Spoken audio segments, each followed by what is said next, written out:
What the fuck is up, everyone? I am so glad all of you fucks came to listen to the show today. You are listening to the fucking Marvel movie of the month. And you're probably saying, Mark, why are you saying fuck so much? Well, guess what, everyone? It's fucked up February, so we're going to watch a totally fucked movie. I actually don't know how many different ways I can use fuck, but Tim and I are here to watch a really fucked up movie with you, and it's going to be a lot of fucking fun, even though goddamn felt like the more natural swear in that moment. With me on the show today here is Tim, creator and genius behind the Comtrack and the rest of his podcast empire. What's up, Tim? Hey, Mark. Yeah. Well, honestly, I think you could have fit a few more fucks in there, you motherfucker, because fuck is one of the most versatile words in the English fucking language that you could fucking literally put it any fucking where you fucking want, and it'll still fucking make sense, you motherfuckers. Fuck yeah, you're right. You know, I was thinking about that. That's a great point. There's a lot of room for the fuck. Absolutely. You know? And boy, we've got a lot of fuckery this month, but this one, I don't know if it'll take the cake, but man, it definitely takes the cake for Marvel fucked up movies. It's crazy. This is where it began, dude. We're drilling all the way back. The true beginning of the MCU started in the mid '80s, all before Roger Corman touched it. Before Captain America showed up to go, thanks. In 1990, we're getting. Oh God, yeah. It's. There's no Matt Salinger Captain America. No, yet. Yeah, it's hilarious. We didn't even have. I always love thinking about. We didn't even have a direct-to-video. Well, did we have a couple? I think we had one Captain America direct-to-video movie in 1979 or whenever. But oh wow, I think. But honestly, this is the first theatrically released Marvel movie. Isn't that strange? It is really strange to think about. So when did you? So have you seen this movie multiple times, or just the one time, or what's your relationship to this rotten egg of a movie? I think I can say. Wow, I'd say my relationship with this movie is fucked. No, I have seen it before, but I haven't seen it. I watched some a few years ago because I think How Did This Get Made or another movie related podcast or show, somebody did a bit about it, and one of the whatever show it was, they just kept going on about the opening, and I was like, ugh. So I watched 20 minutes of it sometime in the last decade. But the only time I ever really remember it was in my youth. And so in my youth, at one time I lived with more family, and I remember my cousin and I would always hang out and watch TV.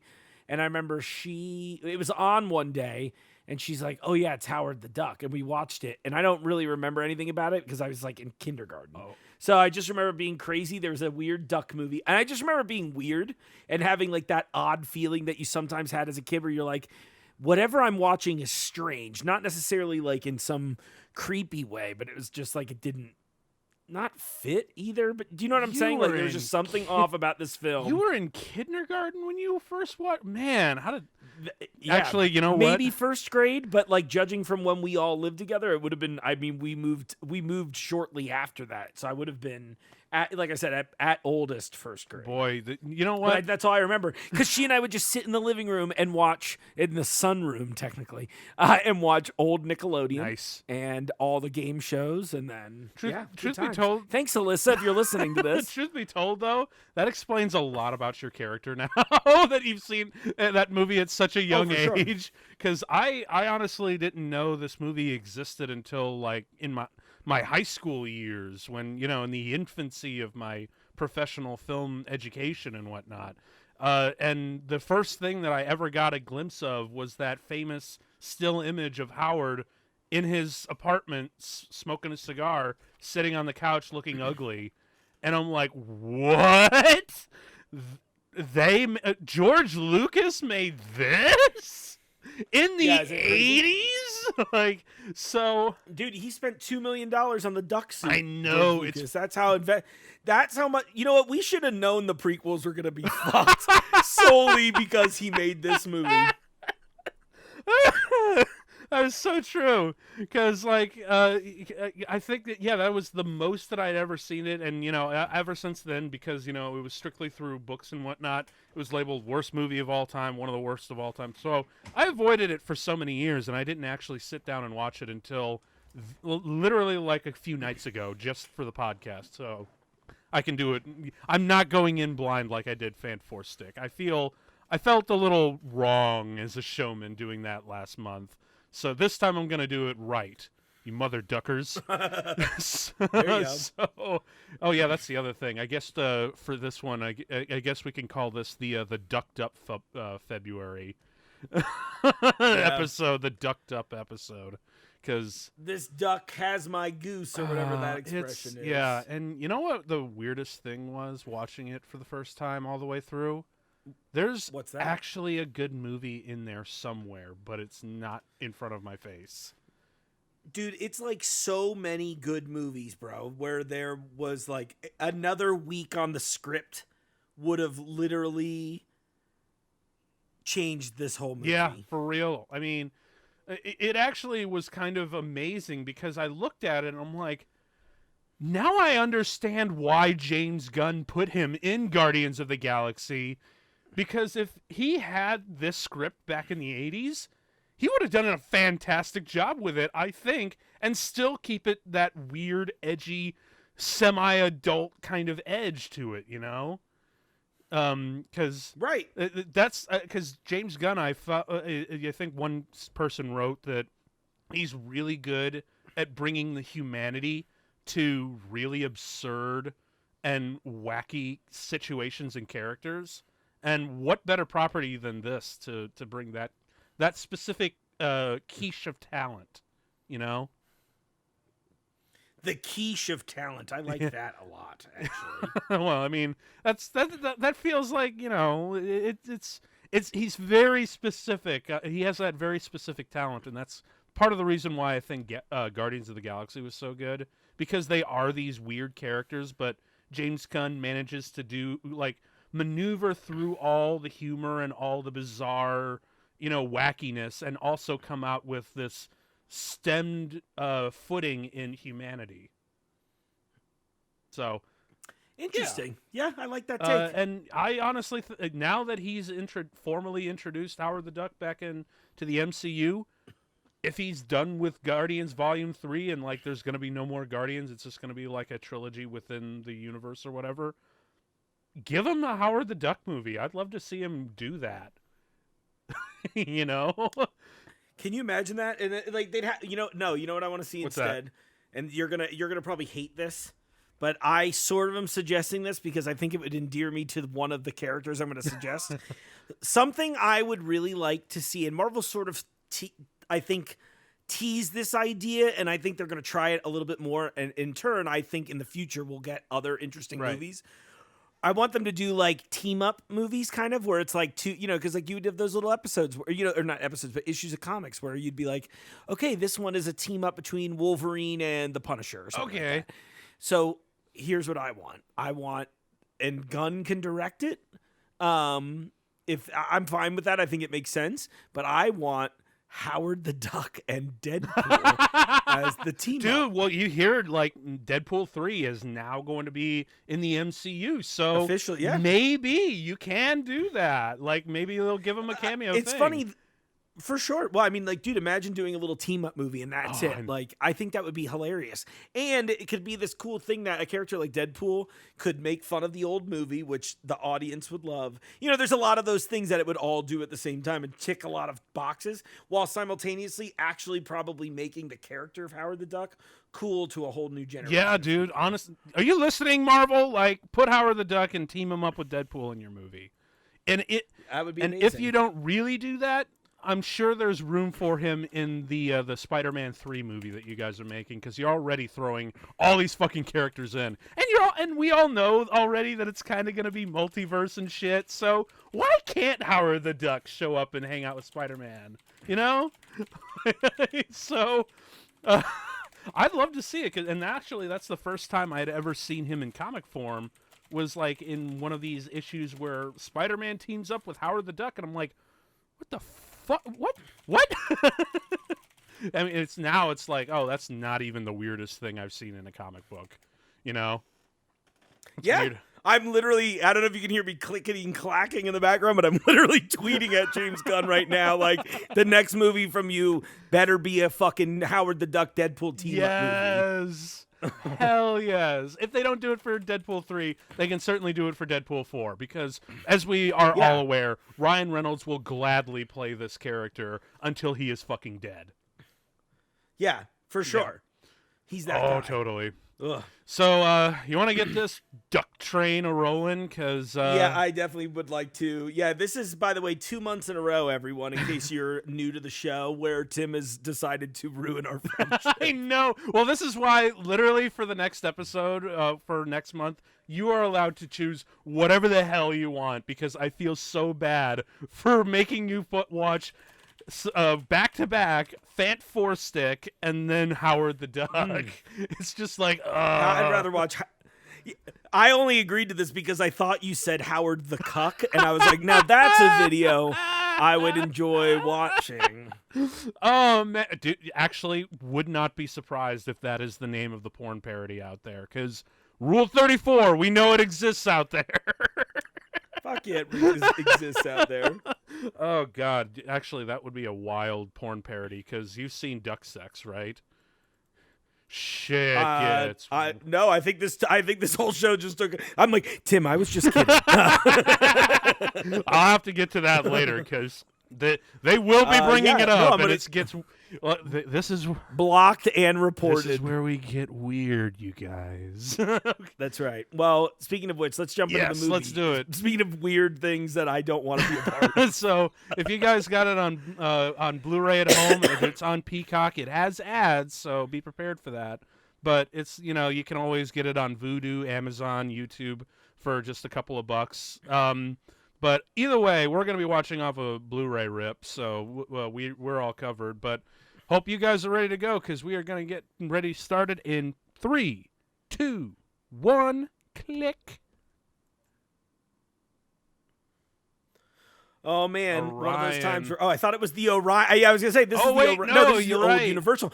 I thought it was Orion too, and I was gonna say, I'm like, oh, this should be a good sign, and so should Universal. I don't know if you know this, but the head of Universal literally quit because of this. Oh, movie. I believe it, because man, and there he is, George Lucas presents. Oh, that's a twin moon movie. That's right. That's how you know George Lucas is involved. There's 2 moons. Also, you gotta love that. He's like, what I'd like is a bunch of asses in this. They're like, well, we can't do that, George. But 2 moons? Like, sure, why well, not? I guess that's fine. But Willard Hyuk. Just hoping for another bowl of salad. Willard Hyuk. That does feel like a duck pun somehow, even though I totally know that's the guy's real name.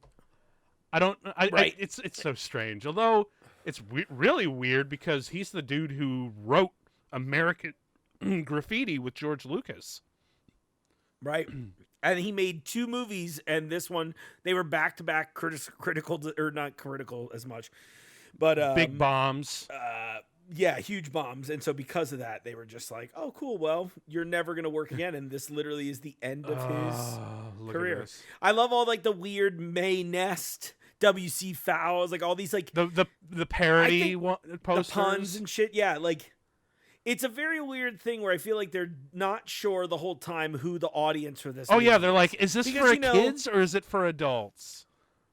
Exactly. Well, and the character was clearly not for kids. You know what I mean? No, the character. I miss your bill pressed against mine. Like, there's like a lot of weird of sex the lost story. Oh god. Although, oh man, that is. Actually, what's funny, when I was watching this, I was thinking to myself, you know what? If someone gave me a Howard the Duck replica poster of these movies, I actually probably would hang them up just to fuck with people when they come in. Like. Can you imagine? People be like, "Oh, that's a good." I always like movie things like that where you have like in-universe gags. Mm-hmm. You know what I mean? And like, I'm like, "Oh, that's like weird." You have the poster that's not a real one, but it's from a movie that you know what I mean? Like, I always think that's great.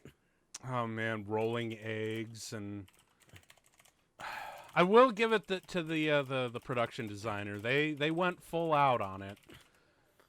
Yeah, like I am very aware that George Lucas spent at least they said he spent $2 million on on the suit, on the fucking Yeah. suit.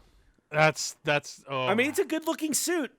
It sucks because like there's like a lot. Again, I think it's splashed. Oh God. But there is kind of a lot going, almost like visually, like in that the suit's pretty good. Yeah. You know. Yeah. For $2 million, I guess. Although that shot always bothered me, like there was like a weird split diopter effect going. Interesting. Yeah, but these suits. I know these people are trying, but oh God, it just does not work. It's sort of like watching the old Ninja Turtle movies. You know they're bad, and you know they're limited in that respect. Like they didn't have CGI or anything back in the day, but and there's a certain charm to it, and you know they're really high quality for the day, but really it just comes down to the whole thing that it just looks fucking awkward and weird. I just and of course we have this bit right coming up here. We not only do we go turn off the TV, but now we have to the play duck. And they also there's our little preview for Duck Tits. Woo!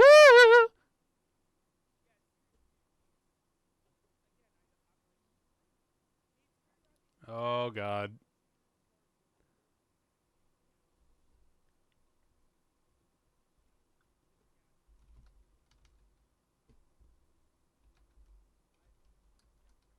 Oh God. Now here comes the there it is, Duck Tits.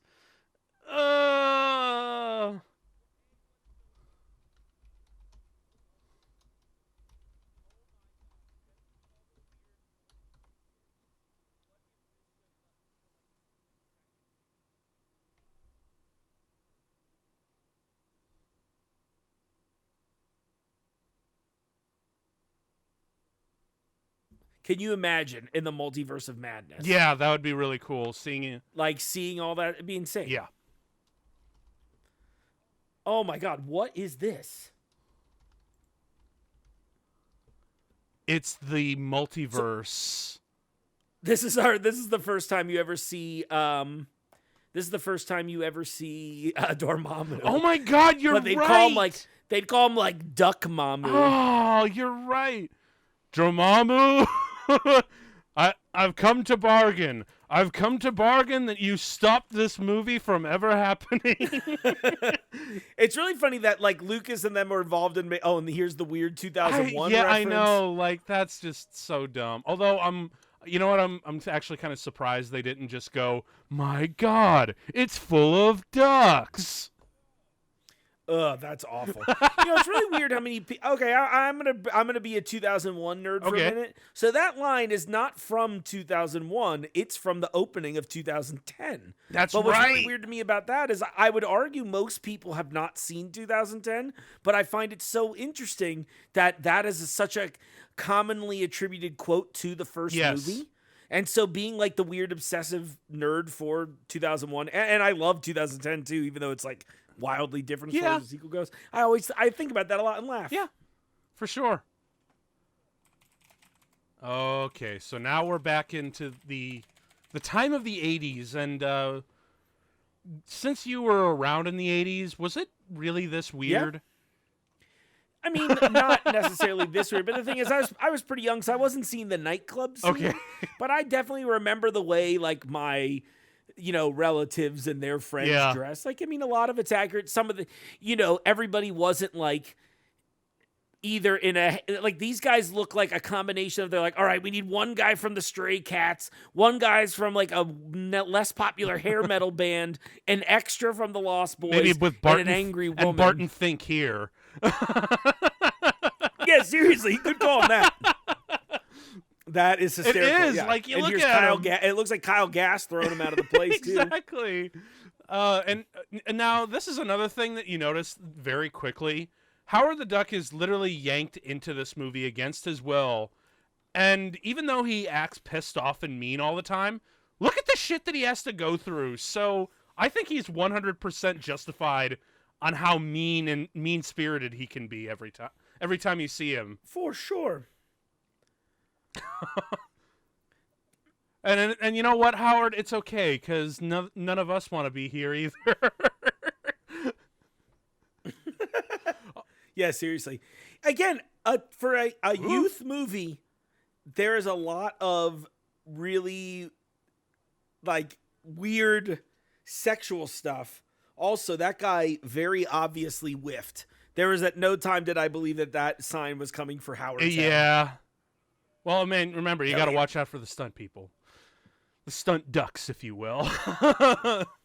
Because, man, also, you got to talk about how many people it took to operate that damn suit. Because aren't there like 5 or 6 different people who were credited with operating this thing and being in the suit? Oh, for sure. It'd be so weird. Oh my gosh, those hairdos, Tim, I am like loving. Oh, yeah. The 80s, man. Simpler times. And that's really Leah Thompson's voice. Yeah. They were because they were so unsure of this movie. They're like, do we dub her? Do we not dub her? Just leave it. And if it sounds fun, we got other shit to worry about. We got all these fucking special effects, and we got to worry about the duck cost of the suit, and oh boy. Yeah, you and me both, Howard. Yeah. Although this just looks like a scene from the Cyberpunk game. I'm pretty sure that instead of Leah Thompson, though, it's Keanu. And then right after this, you get in a helicopter and shoot up a building. There you go. It's crazy. Although Hunger City. I will say this, though. Leah Thompson is probably the MVP of the movie, like as far as performing. Oh, I'm not surprised. She was always solid. Yeah, man. And you know what even is crazier is that even though she looks back fondly in making this, the one thing that she regrets is that was her hair this entire time, which took like 2.5 hours to spray and get ready for the day. And she was just like, man, if they weren't spending so much time concentrating on the fucking duck, I would have just worn a wig. Right. So funny. Oh, here oh you go, God. martial arts. No, he's going to say the thing. What's the thing? Oh, just wait for it. Because when he says it, you're going to be like, what the hell? Oh, man. Oh, no, I forgot about this guy. This guy is like a cross between this. Boo. Boo with the tuck pun. Oh, I totally missed the line. What was the quack punchline? foo? Oh my God. I know, it's so I'm glad I bad. didn't hear that. I would have literally just disconnected from our chat and left. It's so fucking bad. But no, the one oh my God. The one dude with the baby faces on his leather jacket. The Clockwork it's Orange It's a cross guy. between Clockwork Orange and Brazil by Terry Gilliam. And I'm like, what? Oh, that is hilarious. What fucking movie did you come from, man? Yeah. Apparently, if you cross Clockwork Orange with Brazil, you get Howard the Duck. That's movie math. That's science, right? Right? I mean, it is for now. I guess. Well, man, I'm not stoned enough for this. Oh shit. Also, can you imagine, like, just Leah Thompson coming out? You're a struggling musician. You come back from a gig. You almost get mugged, and you're saved by a 3-foot anthropomorphic duck man thing. Duck. And yeah, I honestly want to know what the hell's going through her head. It's like, dude, what the hell was in my drink tonight? Did someone slip me like some absinthe or something? Oh my God! I think there's. Yeah, go ahead. No, I was gonna say in a weird way. I just keep thinking about how they need to have more duck puns. Like they have a lot, but they're kind of in this weird threshold point where it's like a little uncomfortable. But I really think they need to have more things. Like if he's gonna tell her what the name of his planet is, she's like, "It's Earth." He's like, "It's so weird. Mine's called Duck Earth," and they all have to be awful. Like everything needs to be terrible. Like if he's gonna dive in and say stupid bullshit like quack foo. Yeah. This asshole should be like, quack off, you fucking, you know what I ducking, mean? Like, you mother ducker.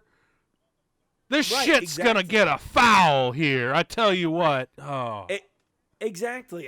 There's not enough. I think that's what would have saved this movie was 100% more duck puns. Just you either Duck puns. Woo!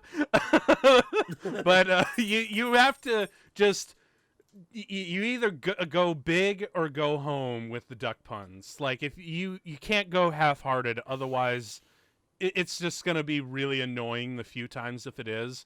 But if you bash them over the head with it, maybe it'll stick. Or maybe they'll just hate you that much more. I don't know. It's a bizarre movie, Mark. This is fucked up February for you. Yeah, exactly. Thanks so much, Tim. Okay, so now here's the beginning of where I feel like James Gunn really could have made this very bizarre relationship work out somehow. I don't know. I really can't articulate it, but here's the big problem with here's what I think the issue is here, which is funny because it's not really a problem in the 80s overall. I think that's a decade of like odd concept movies. So what kind of feels weird to me here is that I think there's got to be a gnarly story about studio interference and how they were like, this needs to be more of a kids movie, but they're like, dude, we literally have 2 pairs of duck boobs in like the opening 20 minutes. You know what I mean? The one thing that can't be topped. Right. And so I'm willing to bet they were like, well, we need to tame it down. So they could never lean one way. I am sure that the script probably needed one more pass. But it just feels kind of like, in a weird way where I'm like, okay, so you were willing to spend $2 million goddamn dollars on a fucking, like a real life great duck suit, right? Like that, like looks good. The eyes look real. Like he's clearly on set interacting with them and everything.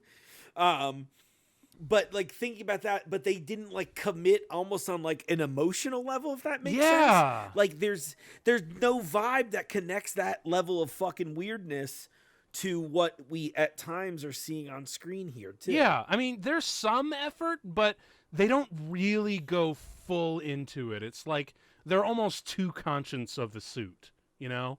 Right. Oh, for sure. I do love that. It's so weird. I also love that, you know, her apartment is basically a studio warehouse in the middle of nowhere. It's literally the Mockbee downtown Cincinnati. I had a buddy who lived there. It reminds me of that. No, go ahead, yeah. Oh, no, I was just going to say he had like a loft apartment and a warehouse there for a little bit. I don't think it was super legit, and I'm pretty sure it was.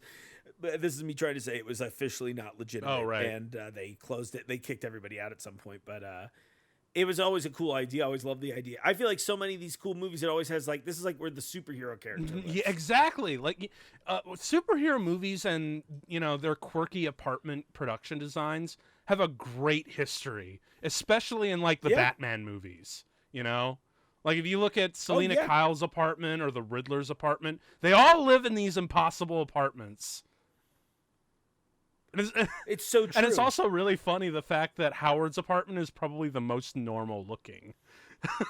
Right. And she's like in this cool, it's like so silly. Although the one thing that did like make me scratch my head a little bit about it is that it feels weirdly incomplete. Like they've got all these great furnishings to make it feel lived in and everything, but the walls themselves, they didn't have the money for the walls, and they just like, slap that in, and it's fine. We'll have some lights out there, maybe some rain effects, but like actual panels for the walls, we don't need that, right?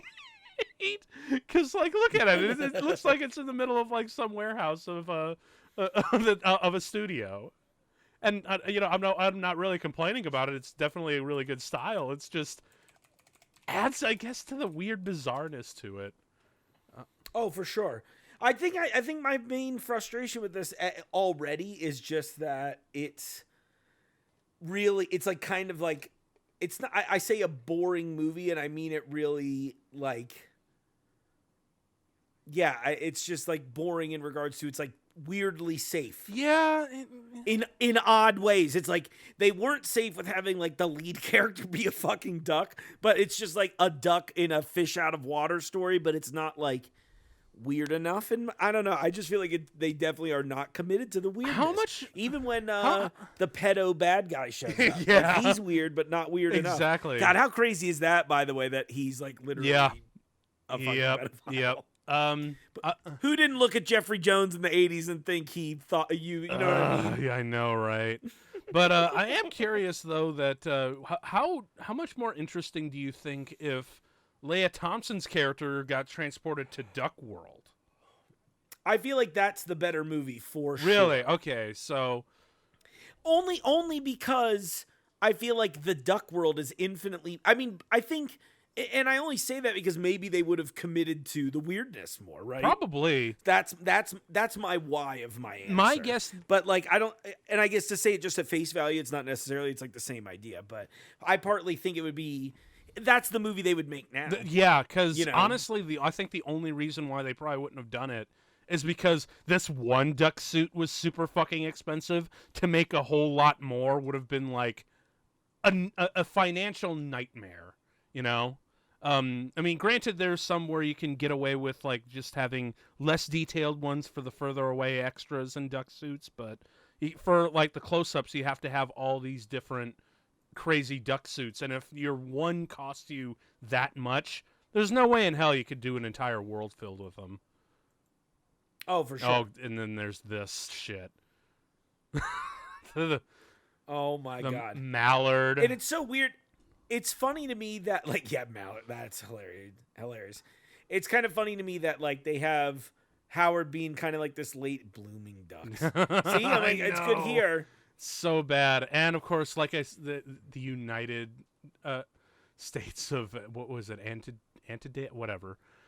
And a weird, oddly shaped. Oh, it's an egg-shaped duck condom, unwrapped. Actually, yeah, that's. I like that she's not like, that's an unwrapped condom. That's weird. Unless condoms were sold that way in the 80s and no one told me. Maybe, but honestly, I'm more concerned with his anatomy because have y'all do y'all know about duck sex? Because it's fucked up. There's a like when you say that, you mean like actually like the reproductive. Yes. Okay, I'm a little aware of it because I'm pretty sure Louis C.K. did a bit about it. R.I.P. I watched this really great series called True Facts on YouTube where this guy, here are true facts about the antelope, and does like his best Morgan Freeman impression and does like these silly nature docs. Did one on ducks, and he talked in depth, comically in depth about the nature of the duck corkscrew exploding penis. Oh, yeah. Okay, I'm with you The now. exploding corkscrew penis with barbs in it, because ducks are apparently very rapey in nature. Which also... That's so weird. I know, right? Which is like, now I'm not entirely sure we could do that, but maybe... I don't know. We'll see. Maybe James Gunn is the one person who's like, grown out of that sense of humor and will be able to make it funny. Oh shit! It's Tim Robbins. I didn't even remember or know he was when I watched this for the first time, I'm like, oh my god, Andy Dufresne is in this bullshit. And then when he exits out acting like this, I'm like, oh god, no. It's this performance here that really got me worried about watching him in this movie. Right here where he goes, this. It's so bad, you guys. That is the big red flag that, he's playing this kind of role. Exactly. In a weird way, I can kind of see this as the precursor to the Riddler in Batman Forever. Because he's got the same lab coat, the same crazy hair, and the stupid goggles and the manic energy. Yeah. And he's like, I'm running around the room. It's a duck. And Howard's just not having it, which I don't blame him. I mean, and even look at the lighting on him. They do the exact same kind of lighting on Jim Carrey in Batman Forever. Yeah, they're like, hey, we want to make sure you look crazy. We're gonna put the lights under you. Yeah. with the glasses that give him the exaggerated eyebrows too. Right. Yeah, it's although I will say this is still I don't know actually, because this is still. I can't tell if this is the worst comic book movie Tim Robbins has been in, because he's also been in Green Lantern. Oh God, that's right. He was Peter Sarsgaard's dad. Yeah, it's hard to, I think Green Lantern is probably the worst one of him for him, because he's just so forgettable. But in this one, I remember. I will remember this performance for a long time, because it's so bizarre to see Andy Dufresne, one of the most cadenced and reserved individual characters you've ever seen on a movie, like quiet and calculating and utterly innocent. Yeah. And then he does this kind of shit. You're just it's so weird. I'm just really glad Tim Robbins was able to get through this one and bounce back with something better. So yeah, much better. Because Leah Thompson was literally freaking out at the premiere of this movie. She's like, "Oh God, I'm in a bomb. I gotta find work." And thankfully, she immediately hooked up with John Hughes to work on Some Kind of Wonderful. Oh, nice. So yeah. She's like, I need work right now to get me out of this. Although apparently, because that's really go ahead. That's really the trick. It's like if you get into a bad movie, it's like you almost just have to keep booking as much as you can, so that you're like, okay, so even if you have a bomb, you at least have another piece of work coming out afterwards that hopefully doesn't totally suck. And thank God Some Kind of Wonderful saved her, because man. That was, and remember, this is, oh God, what is this bullshit? What is this? Oh. And I love the fact that they render it, even though that's just clearly in his mind's eye here. Yeah. But I'm the evolutionary. Look at this horse shit, man. The Neanderthal duck. They're not even trying, you guys. Yeah. It's fine. It's Howard the Duck. Chromactin. But yeah, it is also crazy to think that Leah Thompson is fresh off the heels of Back to the Future doing this. Can you imagine somebody acting like that and not thinking it was super fucking weird? Yeah. Although I will. But I guess he has sort of positioned himself as a weirdo. In all fairness, the way they're treating him, it's like, dude, he has a fellow colleague, and you're asking him to change out the exhibit. That's the fucking maintenance job, Right. Well, I guess I know nothing about the infrastructure and hierarchy in the museum. I will give it. Don't flutter off in a huff. All these names are weird. I know. Although I will give the movie this one weird little commendation. It is kind of funny as Ohio natives to see Howard the Duck running around in an Ohio State hoodie. Yeah, it is a little odd, isn't it? If you got blasted through space, I wish he had a different voice, too. I know. Do you know who they were considering to do the voice of Howard? I know that Martin Short auditioned. And I think I saw someone else. I don't know. John Cusack was going to try, and they even tried to do Robin Williams. I feel like Martin Short is the answer of the three that you. Yeah, I definitely is because he would have dove in on the weird. Yeah. Again, the problem I have with this is that it's not weird in the right way. No, it's not. It's actually a little too awkward. It's like it's too busy trying to be a regular movie with some weird shit in it. It's so just odd. Go full into it, man. Yeah, it's I was thinking about this today with framing it around the MCU argument. Yeah. And my buddy and I were talking about the multiverse movies and that stuff coming up, and I was kind of like, it's really funny that we got to jump through all these hoops for the normies. Yeah.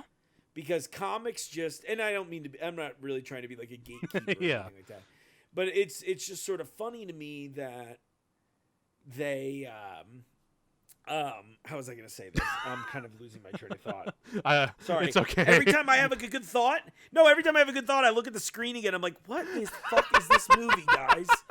I know, right? Just call oh, go away, I'm scary.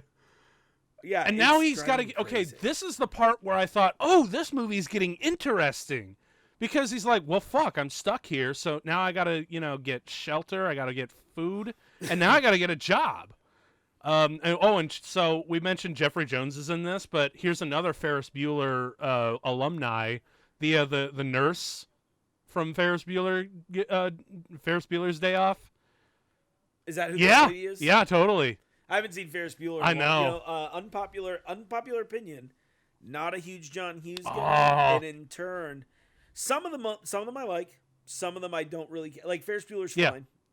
But I kind of feel that way about most of them. And I really blame TBS in the 90s. Oh, well, because TBS in the 90s, in particular, I swear to God, we took a lot of road trips. Mm-hmm.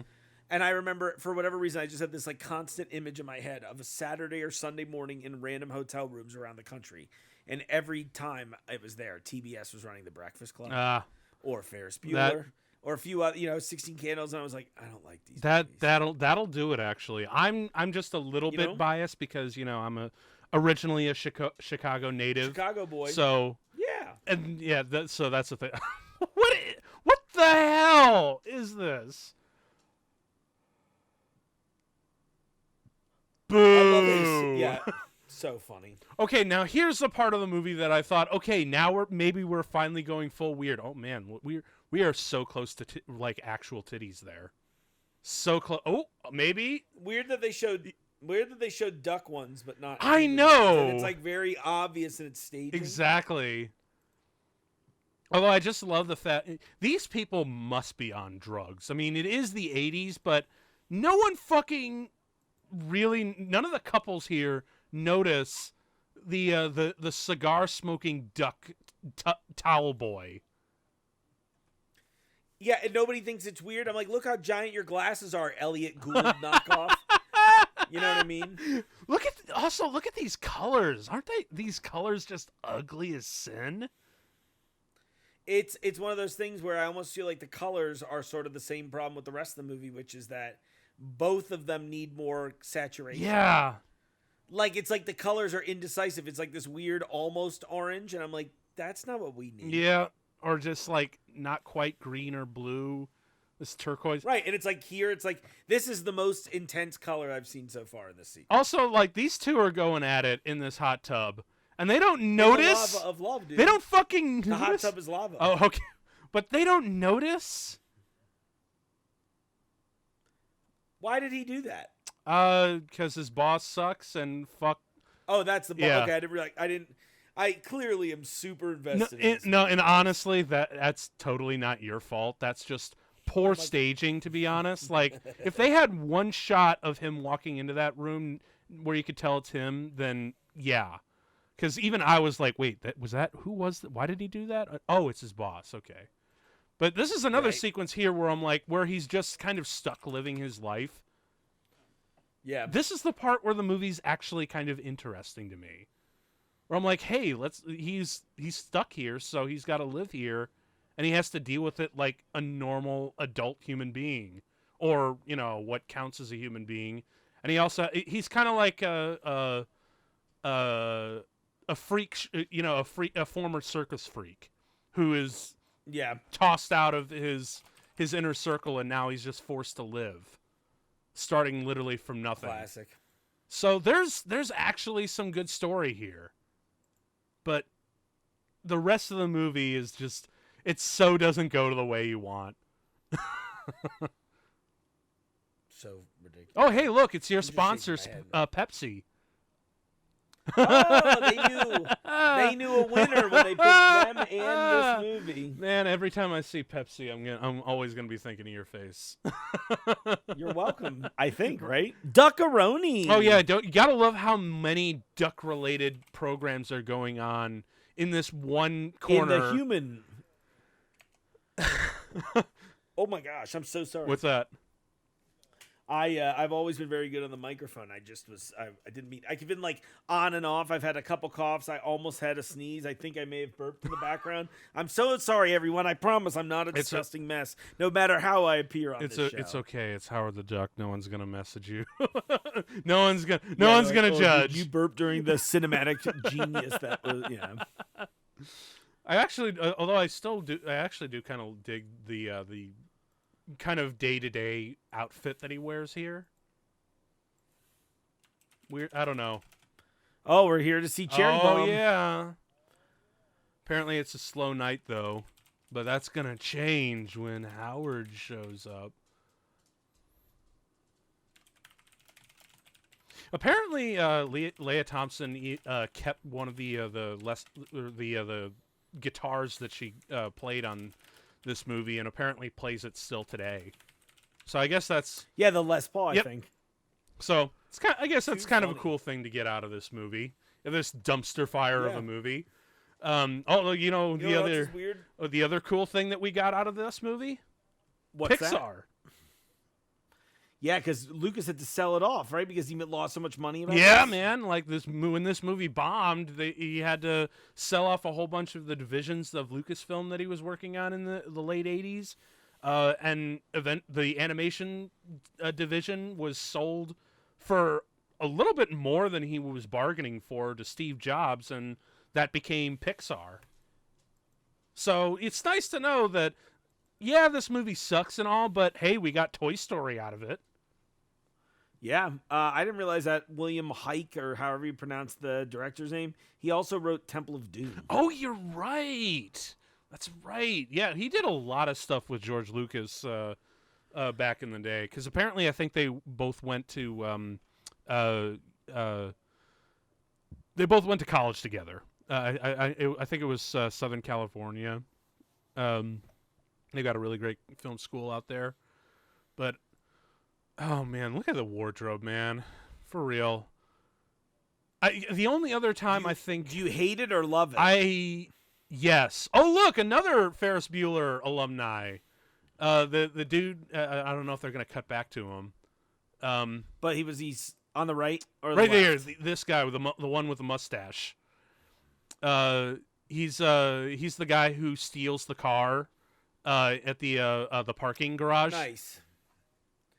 He looks super familiar to me for some reason. Yeah, that might be it. That's the only other thing that I can think he's been in. He looks. It's like I'm gonna have to look through here because I feel like. Yeah, I know, right? You know what I mean? He does have that weird character actor face. That's sort of what I'm thinking about. I'm like, what the hell is that guy's name? I'm gonna have to. This is gonna fucking drive me nuts. The future, dude. Richard Edson. Okay, I know exactly what I know him What's from that? now that I'm clicking on his link. Is the Super Mario Bros. Oh, he was in that. Oh, that's right. Yeah, and I see he was also in Strange Days, which is a movie I've never seen. Oh, he was also, but always heard was Do like the Right Thing, underrated and awesome. Yeah. Oh yeah, and Good Morning Vietnam. Oh, he was in Platoon. What? Damn. Okay. That's character actors for you though. Like you see him in one or two things, but you actually have wound up seeing him in several other things as well. Oh, here it comes. Fights on, mother duckers. Oh God, I'm sorry about these puns. I have to take a step back and like stop myself from the duck puns. They just need to have twice as many of them.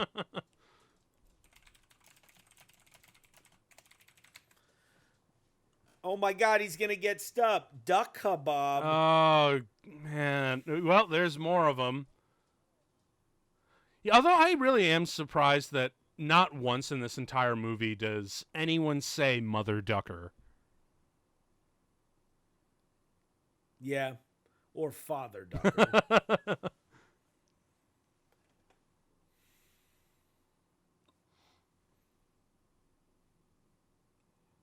Well, this is showbiz for you. I'll tell you what. I'm letting the girls out of their contracts. Oh, this showbiz. Space rabies.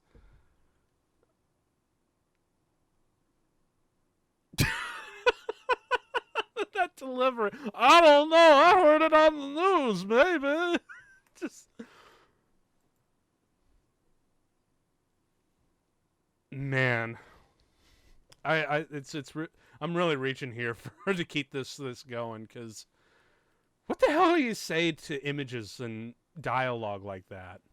You know what I mean? I don't even know. Oh, I think I just saw Holly Robinson Pete as one of the band members. Oh, is that right? I really only remember her from the Hanging with Mr. Cooper show, but I'm pretty sure the reason she's on my brain is that I found out this winter when I did the little Marvel Hallmark spoof skit. Oh, okay. I found she's here there. She's a Hallmark lady now, so I cut her in a bunch. Nice. Which was nice. So it's very funny. I bet this has got to be like one of her first things. Oh, it gotta be. And how cool is it that she started out in Marvel? Now instead of, you know what? Just because if you saw Wonder Woman 1984, we had that very Hallmark-y ending. Maybe so. Now that these superhero movies are getting like that kind of a look, maybe throw her a cameo for a future Marvel movie. There you go. Hell, you know what? Put her in that Howard the Duck Deadpool team-up movie we mentioned. Just have her cameo. That's what we need. Oh, that is... Nah. That line just always made me gag a little bit. This whole movie's making me gag, dude. Yeah.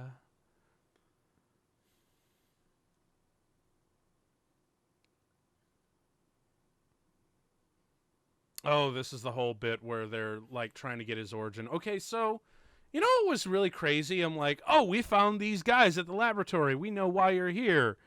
And I think it happens about an hour in, roughly, where they actually get to the machine and whatnot. I'm like, oh, right on. So we're only going to have like this is where the big climax is going to be. We're going to have like a 20, 30-minute sequence and then like wrap up and then time to go.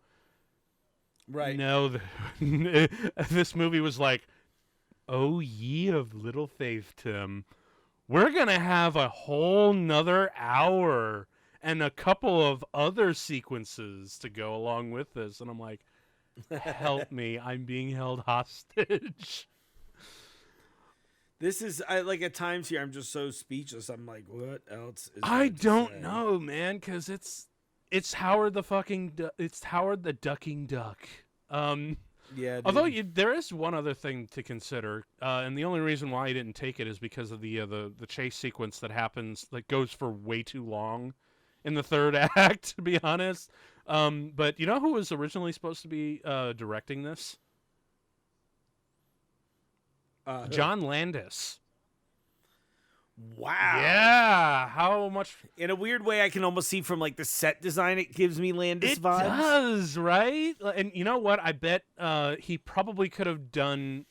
He probably could have done the at least the sense of humor some favors in this movie. Yeah, probably. Because like some of it lands in here, but most of it, let's be honest, it just doesn't. It doesn't really work. And speaking of not working, oh my god, this sequence coming up here. Oh god. It's weird because again, somewhere in this movie, this romantic relationship, I think, could work. Bestiality aside. Wait. So that is where this is going. Oh, just you wait. Because I believe you mentioned you didn't see all of the movie, did you? I mean, I did, but it's been like 30 years. This whole sequence. This is where he's like playing the piano, going back to his old roots, and she is way too into him. Yeah, wait. This is so weird, dude. And I hate to. I know I've just been saying. Weird a billion times, but that's like literally, I don't know what else to say. Yeah, although I will say, Lea Thompson looks hella fine in this scene here. Oh yeah, she's beautiful for sure. Mm-hmm. I mean, I'm sure still is. I haven't seen her in forever. Well, no one has really, but good lord.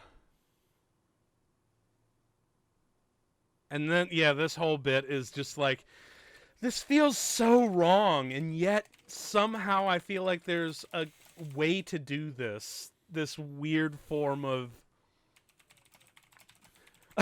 Okay, so I'm going to pull out like an old Clerks 2 reference. I'm like, I don't know if I'd call this bestiality, but interspecies erotica. Like, you remember that great joke? Like, yeah, absolutely. like, hey man, if you're into bestiality, hey, jag off. We call it, we call it interspecies erotica. Interspecies erotica. And this. Oh God, that's so bad. And again, there's something here that I feel he's giving her duck eyes, and he's giving him the duck face. But it's really funny because again, there's a weird thing that I was feeling in here. I'm like, this is very wrong, but somehow there's a way to make it right and still be that weird sort of like, it's be the right level of wrong and not be the wrong level of right. Am I making sense? I mean, I think so for the most part. I feel you're making infinite more sense than this boring movie. You know what? I want to say something to all of the Comtrack listeners out there that have enjoyed, different commentary tracks like this. Why the fuck are you watching this movie? Why? Why are you watching this movie? I want you to look in the mirror right now, or if you got your phone in your hand, because you're scrolling instead of watching this movie, you just listen to me and Tim bitching each other back to back. Just one goodnight kiss, sweet ducky. Wait a second. You're telling me that she wants him to fuck her and not the other way around? Oh, yeah, dude. What? That's even worse. That's bullshit. Oh, here we go. And I love how the door is just wide open for these three fuckers to randomly walk in on this unholy... Into her apartment, right? Yes, this unholy, holy union. Yeah. And none of them are like, what the fuck are you guys doing? It defies all the laws of nature.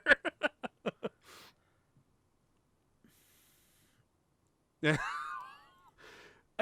There's something that I just can't put my finger on it. There's a way to do this right. Like, because there's some weird humanity of, like, a, slick character who is, a worldly kind of protagonist who gets in bed with a beautiful woman, and then he starts flirting with her, and she starts flirting back hardcore, and he has no idea what to do. There's a foot of humanity in that kind of a situation. And there is a way, I think, around the whole duck thing, but man, does it just not work here. It's not that I want them to be together, and the fact that I want to see this unholy interspecies erotica sequence to play out or anything. I'm not advocating that I want it. I'm just saying there's a right way to do it.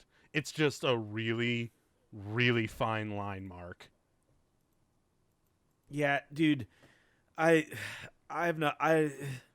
how I feel. Exactly. It's just well, I mean, like I look at some of the Scooby-Doo, the live action Scooby-Doo movies that they came out with. There's a weird fine line about, like if you remember the sequence where Scooby dresses up as an old lady to get onto a plane. There's it's there on paper, a way to do it, but it didn't work out because I think I usually blame it on the director, because those movies were actually written by, guess who, James Gunn. And so it works on the page, but when it's not handled properly, it just totally falls apart, and it looks awkward and stupid, and you're like, why the fuck am I watching this piece of shit movie?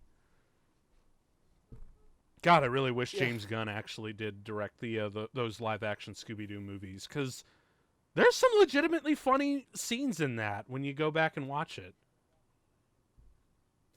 Yeah, I always forget he wrote those, but they were fun. Yeah, the scripts were fun in that, and he seems like a good guy to do. Yeah, exactly. He again, his whole little kitsch in his talent is writing weird shit, but keeping it somehow footed in reality, or not reality, but in believability in its humanity.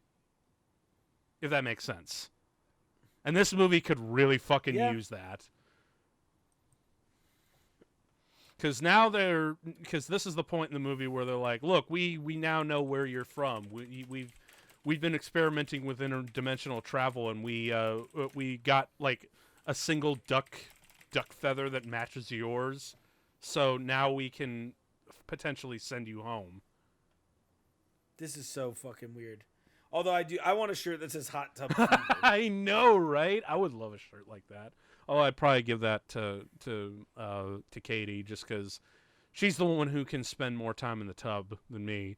Just because, well, my ass is not equipped for the standard American tub size. Oh, for sure. I know the feeling. Yep. That's gonna be that's been my my season arc, if you will. It's the same as William H. Taft, to find a tub that fits my fat ass. That's hilarious. And it's a far more entertaining arc than what's going on in here. I'll tell you what. I want something crazy to happen in this. Yeah, I know. It's like, because do you even know the whole origin of Howard the Duck, the character of the comics? Not really. I know he's like sort of like a smart ass, like almost like detective type. I shit you not, he was a throwaway joke character. It makes sense. I think, because I'm trying to think exactly what it was, but he was written. I gotta look this up now because he first appeared. He was in a Man-Thing comic, and he was written literally just as a background character to be totally absurd, and to comment on how stupid the situations are. And it was just supposed to be this dumb throwaway character that was just a joke, and that somehow was popular enough to for him to guest star in other Marvel comics and to get a series of his own. Go figure. Dude, that's so crazy. What a wonderful what an interesting story, at least. I mean, it led to this stupid thing, but Marvel was making tons of bad decisions. Oh, dude. Oh, that kind of, by the way, makes me bring back to something earlier where I was talking about the normies and I wasn't trying to gatekeep on, like, all of their stuff. But, oh, wait, what the fuck now? Why is every time I want to tell a story, something crazy happens? The guy comes out with a burnt face? How is his makeup so bad? Oh, my God. So good? Wow. Someone call Christopher Nolan, because they need to bring in like a real Two-Face for this movie, because yikes, that was bad. This is a cool looking set. Yeah, this is probably the biggest set that they had for the movie, because this is again, because at this point we are 50 minutes and 30 seconds in, roughly. So I'm thinking, oh, okay, so this is the machine that brought Howard the Duck in. Now there's going to be like a big 30 minute sequence, little wrap up at the end, and then we're fucking out. So, but that was so not the case. I wish it was the case. Yeah, but we're not that lucky, dude. No. Because you remember if last month we were talking about Fan 4 Stick and how it was supposed to be like a 2.5 hour thing, but the studio just cutting. David Pamer too. Yeah. They just kept. Sorry. No, you're good. And they just kept cutting and cutting and cutting and cutting it all the way down to like just like a 90-minute thing, and we're like, well, at least it was short. Yeah.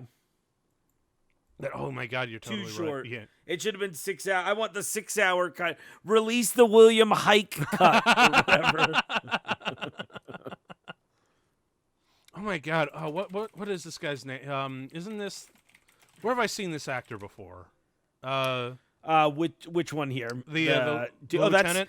That is. I can't believe I know his name. This is embarrassing. His name is Paul Gilfoyle. He's been in a bunch of stuff.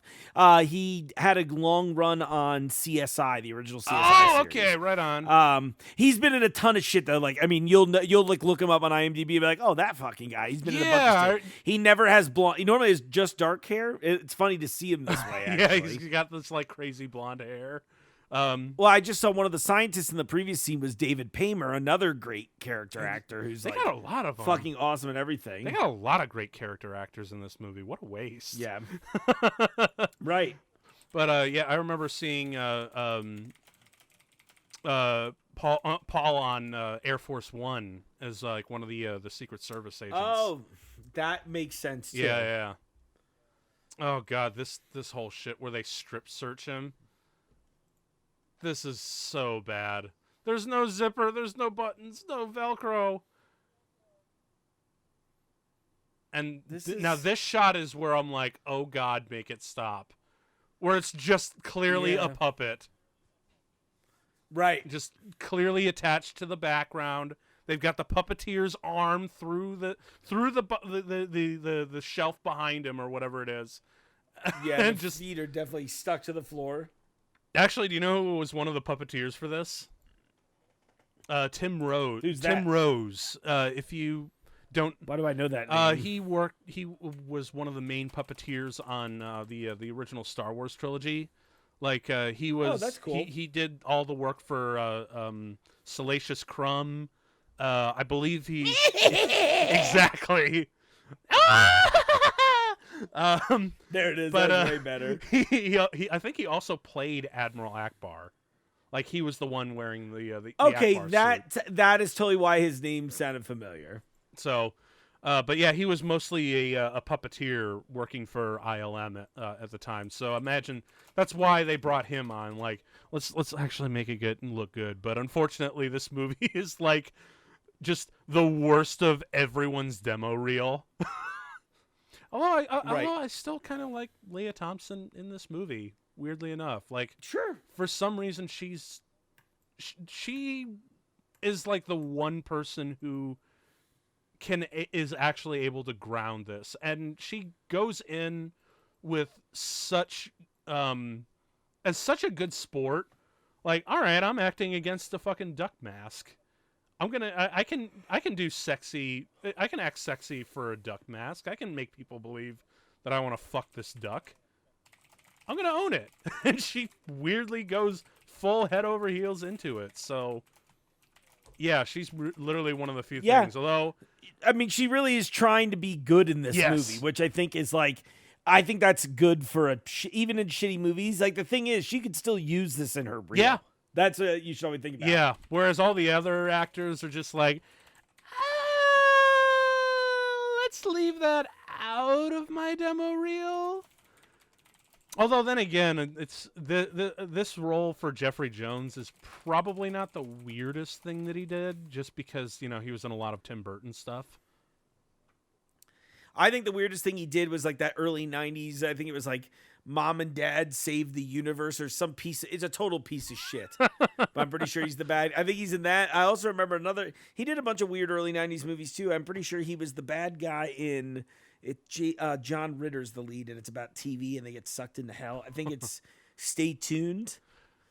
Okay. Do you know what I'm talking about? Not really. I think that was a little bit before my time, but Oh man, it's a you should totally watch it because I think it's on Amazon Prime, and it is a John Ritter plays like a husband obsessed with TV, and oddly enough, I'm pretty sure it's Don Knotts comes to the house to sell him very much like the Pleasantville. Oh, okay, but like Pleasantville. You know what?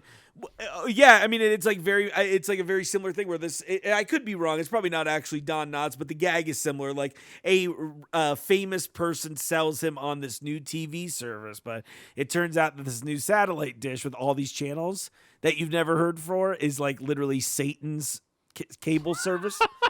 And it's because Satan is like pulling people in. I'm guessing I'm definitely loose on the plot. So if anybody's like, I'm a huge Stay Tuned fan, I'm sorry if I'm not nailing this. But the idea is that they pulled John Ritter and ultimately his wife unwittingly into the TV universe, and they pretty much have to compete to stay alive. It's like a Mojo Vision thing. That's crazy. Like it's literally like a Mojo Vision movie. If that makes sense, from like X-Men. I wonder if WandaVision's going to take some cues from that. It'd be interesting. Yeah. Dude, it's one of those movies of the 90s I remember liking a lot as a kid, and I saw it again as an adult, and I was like, oh, This holds up. The concept's cool. It's one of those movies that I guess didn't do well, but I'm like, it would be cool to have another movie about this because I think the topic of us being obsessed with the media input on our devices would be really timely. And then you could just do, relevant recent parodies and stuff, Okay, so one thing that I had a huge question about for this is like he's obviously been exposed to something and he's not feeling well. Why was he driving the car this whole time? Why didn't she? Because this movie is half bananas. And I guess we have to have like a whole car chase sequence in throughout. Although somehow I don't feel like half of these shots that Jeffrey Jones is like, you can see his veins popping out of his head and all the blood is just going there. Somehow I feel like that's actually him just like intensely, like stressing all his facial muscles to get that look somehow. Right. That's the one compliment I can give him about that performance. The face he's making, they just told him, like, Jeffrey, we're preventing you from doing pedo things for the next hour or two. And that's him having withdrawal from being a piece of shit. Oh, my God. Roma's Cajun Sushi? What the hell kind of combo is that? That's what the place said. I know. It's obviously, I guess, just to be weird, but... Okay, now he's dead, and this entity is taken over him. And I'm just gonna fucking say it. He's being taken over by Cobra Snake from G.I. Joe. Cobra! Oh, that's right, because that was also a Marvel property, right? It really was, right? Because that's all I can... Seriously, if you listen to Jeffrey Jones in this, and you put it up against the image of Cobra from G.I. Joe, you're never going to be able to unhear that shit. Right. And you know what is also apparently crazy? That's actually Jeffrey Jones just on set doing that voice. This is so bad. Oh, look at all right, I kind of love the idea of this restaurant already. Yeah, it's like the restaurant's the best part of this whole we're like a 1950s super white, kind of all American, but we're also Cajun and we're also all about sushi. So it's this weird stupid blend. Like, who thought this was funny? Oh, yeah, George Lucas. Yeah, George Lucas, who notoriously is a brilliant man, but has an odd sense of humor. Yeah, he does. He eats a lot of salad, dude. He loves salad. I think it's so funny that is a recurring thing in George Lucas. It is. Dude, it's so great that I always think about, like, the Red Letter Media guys did a bit about it forever when he was doing YouTube salad reviews. I'm like, ha, ha, ha.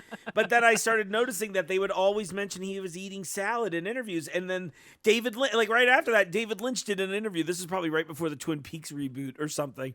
And he talked about meeting with George Lucas for Return of the Jedi. And he's like, so I'm in George's office and he's having a salad. And I'm like, what is it with George Lucas and the fucking salads?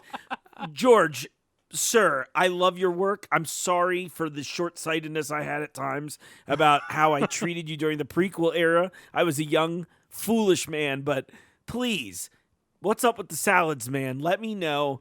Just here's my number, 513. Honestly, I don't know. Maybe it's... Although it's weird because I don't remember any salad-specific stuff going on in Star Wars. Maybe make that in a deep cut thing for Jon Favreau to put in The Mandalorian for season 3. Oh, dude, there'll be a weird salad scene with George. What was his name? Papa Noida or some shit in this little random cameo. That's right. I guess that was the Jon Favreau's take on the salad. Intergalactic salad. I'm gonna have to write that. Yeah, that's something I need to write down for later. I'm gonna just tweet at Jon Favreau right now. Be like, "Hello, Jon Favreau. Is it true?"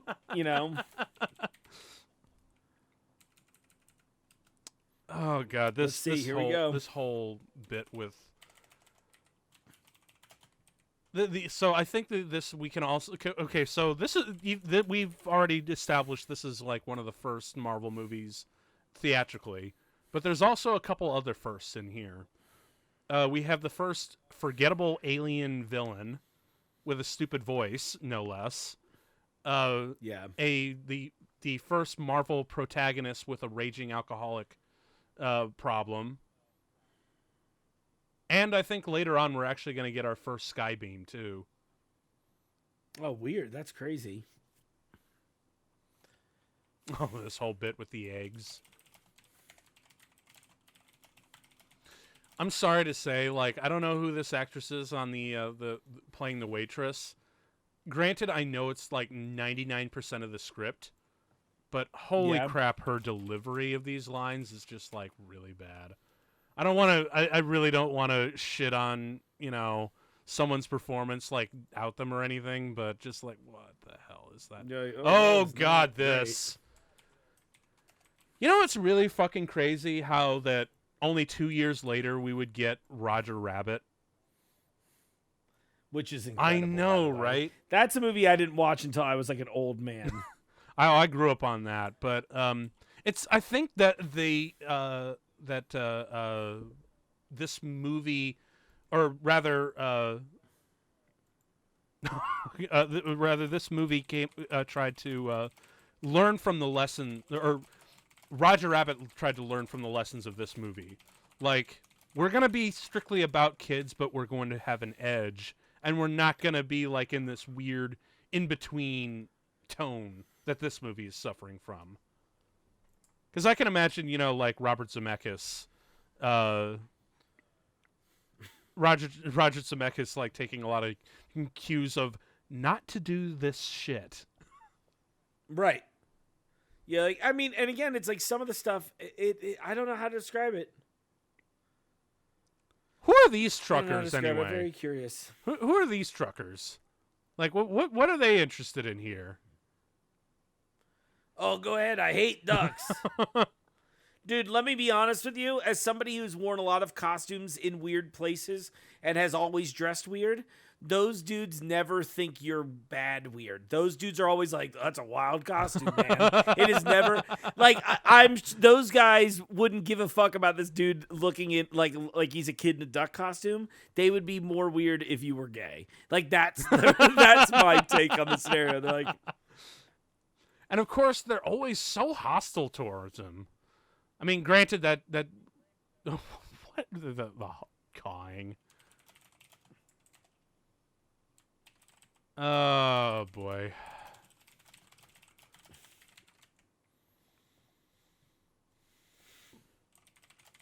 Well, the movie's trying. I'll give it that. It's not doing very well. No. Listen, you know how you can tell this is bad? We usually talk to these shows, and I'm like, so how is it going, Tim? Think you doing well? I will say at least the makeup on Jeffrey Jones is pretty cool to look at as it develops. That line would be funny, where she's like, "You're just gonna stand there and watch." She's like, "You took my eggs." That should be funny, but it's not because he's like, "I no longer require human food."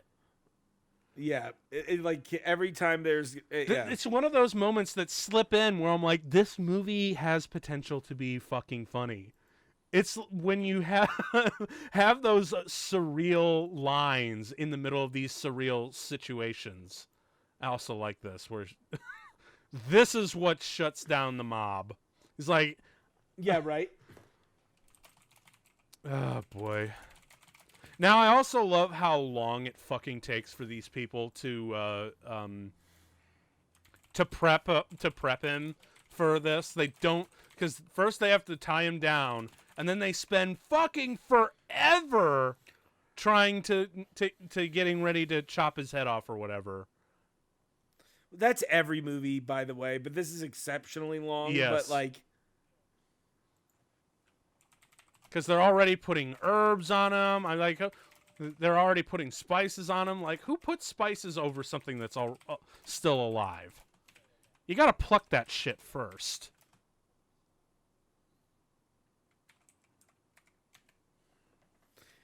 Oh my God, Tim! I hate that we're doing this so much. Oh my I know, gosh. right?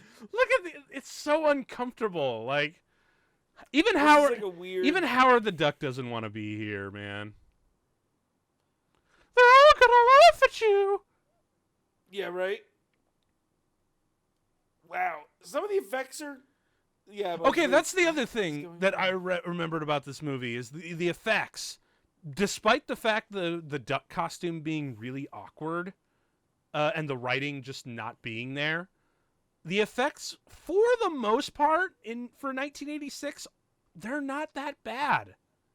No, not at all. Although not at least until when we get to the climax, but I'll be talking about that when we get to it. Oh my God, all I can hear is fucking Cobra. Cobra!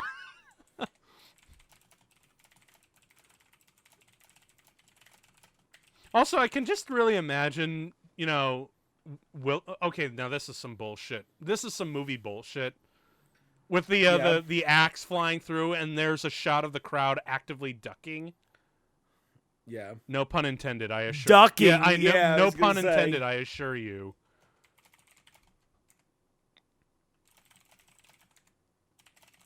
But it's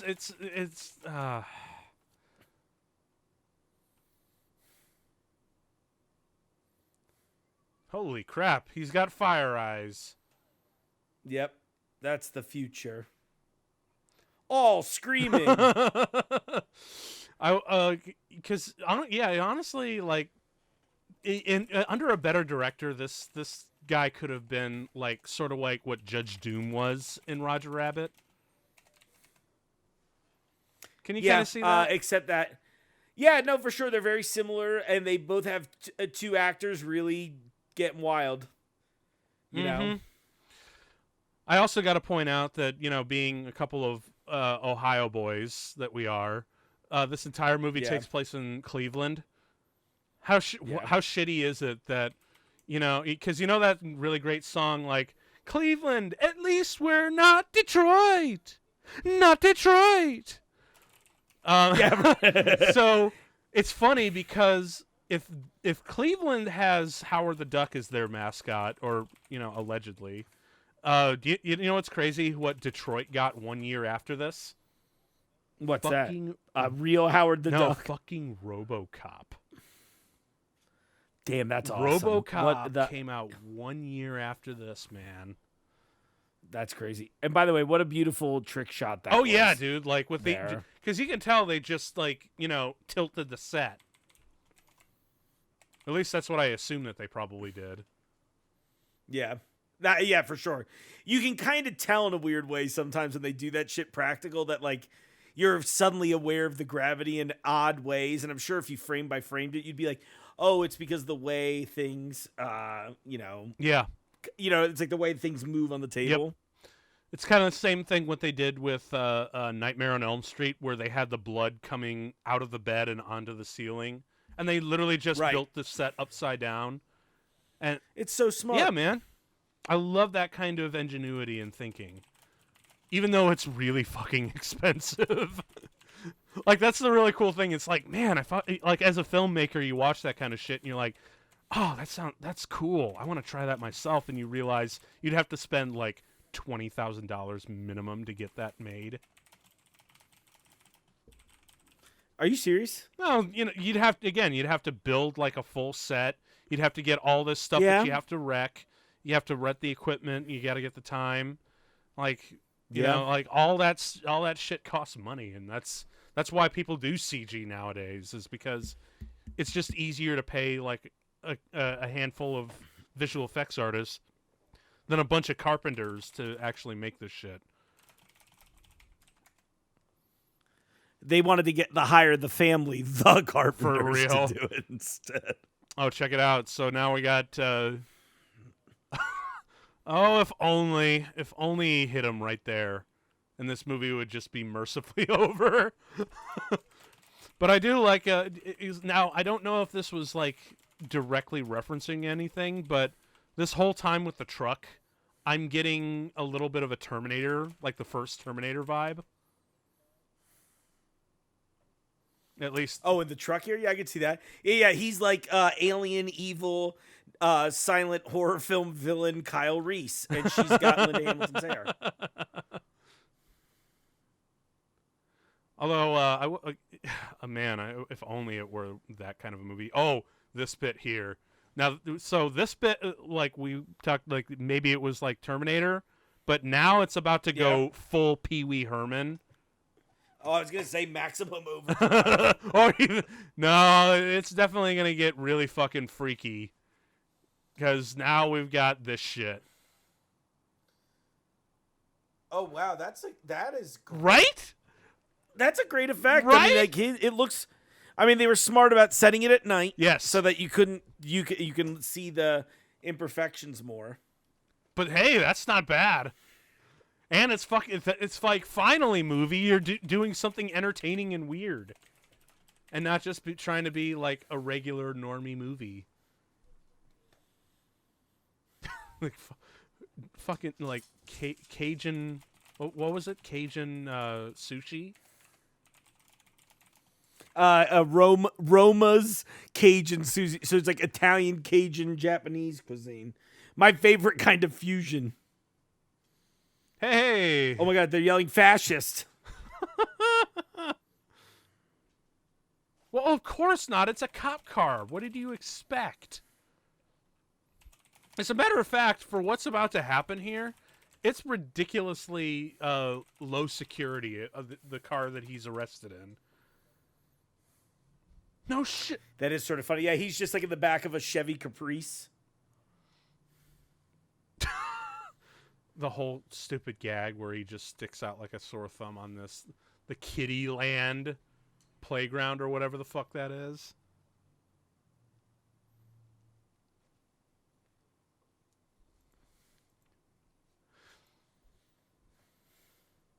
Oh boy. Ugh.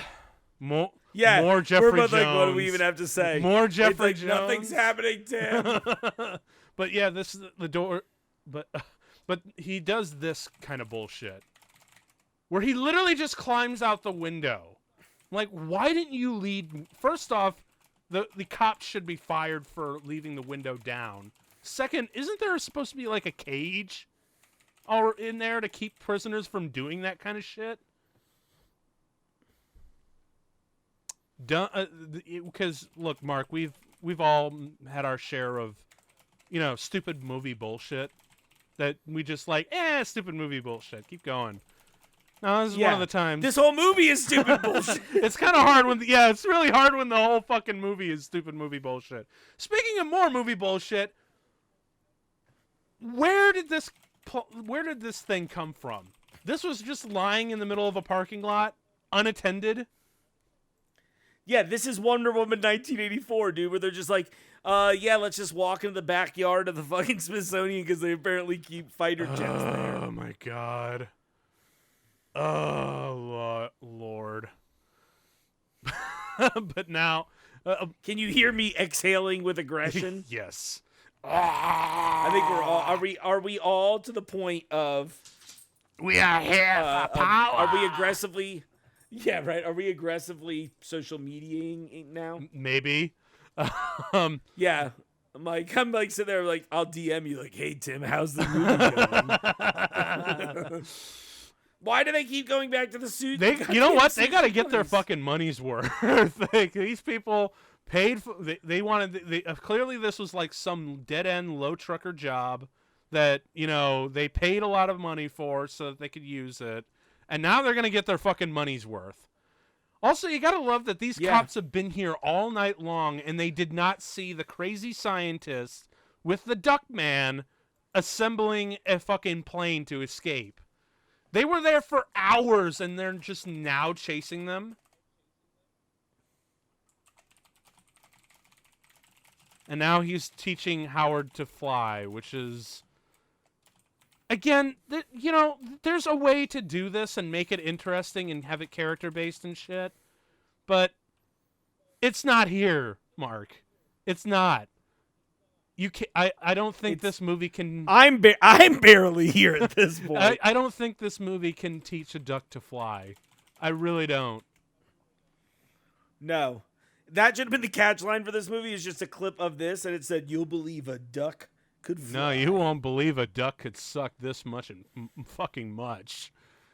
It's really weird because this is the only part of the movie I actually believe is like a weird. Like, I are they actually flying this? You think? Yes. I'm like, how much of that was practical? Because it didn't really look like '80s blue screen. That looked like a good they just mounted shot. they mounted the camera onto it. I want to say that's what they did for some of these. I think they actually did.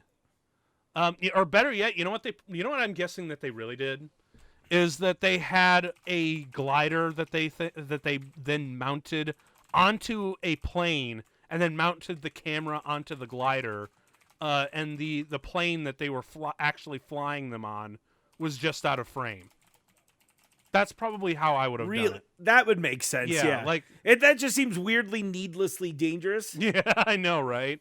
How did he get a visitor's pass? Like, how did he get the visitor coat and helmet and the badge? Like, for a nuclear reactor, this is the 80s, man. Like, you would think there would have been some kind of fucking security, you know? Yeah, you'd think, but they wouldn't. Honestly, security didn't really exist like it does now. Like, we always joke about this, but it started because Frank Abagnale was a brilliant man, and they kind of tried some things, but literally it wasn't until 9/11 that security existed the way it does now. That or the Oklahoma City thing, or like even the first bombing of the World Trade Center and shit. Like, it really wasn't around until like the mid 90s where things started to pick up, and then 9/11 just canceled it forever for everybody. Yep. Also, I got to talk about it because again, these practical effects are really fucking cool. Dude, honestly, there's like a lot of, and it's funny, once he started doing all the lightning tricks in this sequence, I remember these visuals from that time as a kid. Because like I said, when I checked it out a few years ago, I literally watched maybe the first 10 minutes. Yeah. Well, honestly, it's like you watch the first 10 minutes and you're like, well, I've seen all I need to see. Duck tits, woo!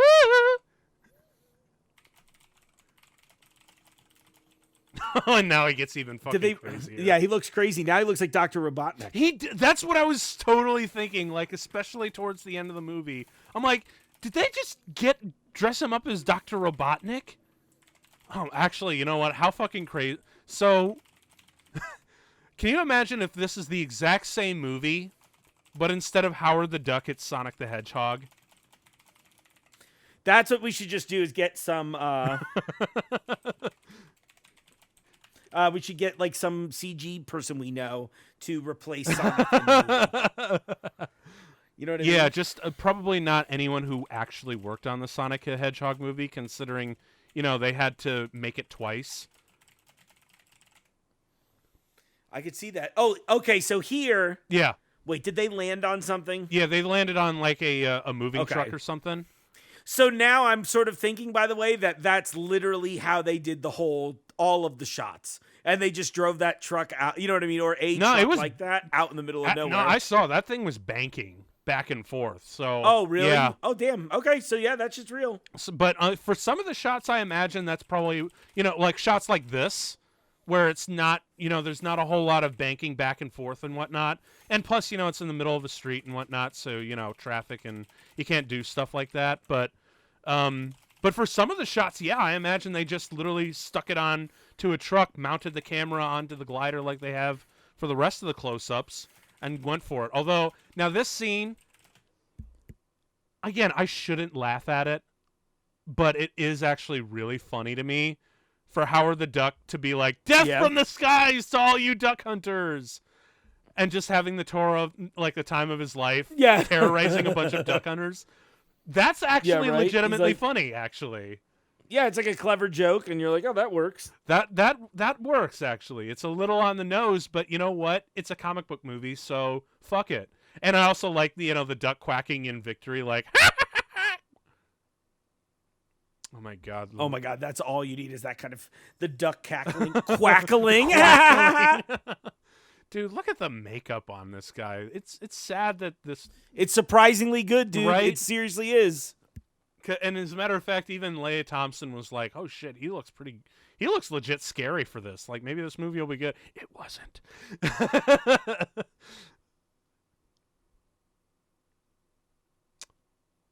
that. Did you notice the green screen on that shot where they clearly composited it?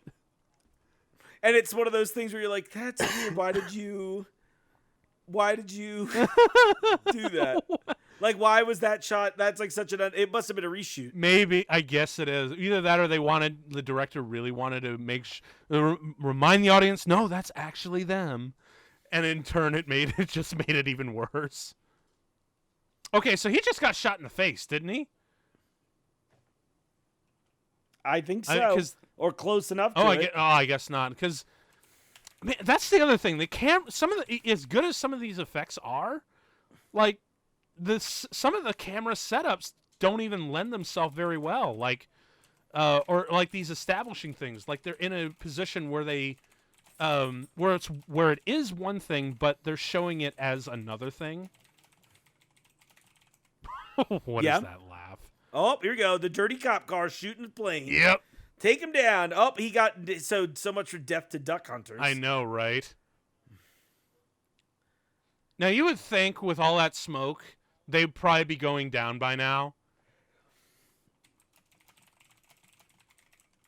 No, but of course not. Of course not. The movie needs to go up. And he is still handcuffed. Did you notice that? Yeah. Because this movie is all about Howard the Duck's kinks. This is Howard the Cuck now. Now, this sequence I actually thought was really kind of cool. Because, there's some shots here, but there's a stunt coming up that I'm like, holy crap, that was actually kind of cool. Especially because I know for a fact that it was done practically. Because it's right here with the bridge. And even though it's total bullshit that, first off, they should be out of fuel by now. And the fact that he magically connected it. But this shit right here, where they have an actor swung underneath, and then they do a loop-de-loop through the bridge. Yeah. That's actually kind of cool.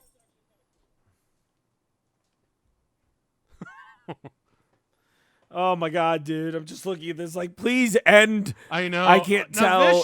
What is... I love it. Can you imagine Sorry, being the Tim Robbins, stuntman? time to die. Can you imagine being the stuntman for that shit? Like, getting in your face? I wonder if he was just holding on with his legs and, like, if shit went wrong, he would just let go. You know what I mean? Probably. Because I bet that thing's not going that fast that it would suck, but it wouldn't be like, you'd just be like, okay. You know what I mean? Yeah, although I'm just really kind of amazed that his glasses stayed on, even being hit with water at like 50, 60 miles an hour. But give it to him right there, though. That's actually some of those the close-ups. That's actually Tim Robbins, and they actually had a stuntman hanging from one of these things.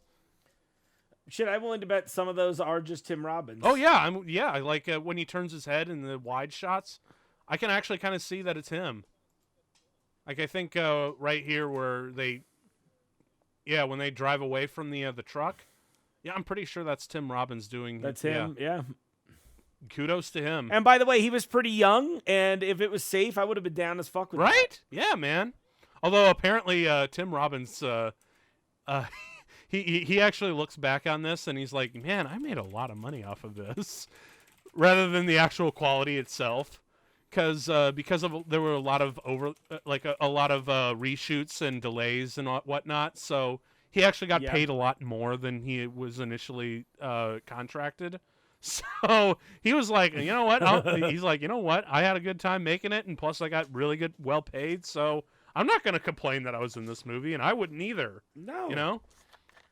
Dude, it's a weird thing when actors are like shitty about that, because like as somebody who literally just read for a major studio like right recently, and depending on when the show airs, we'll know if I got that job or not.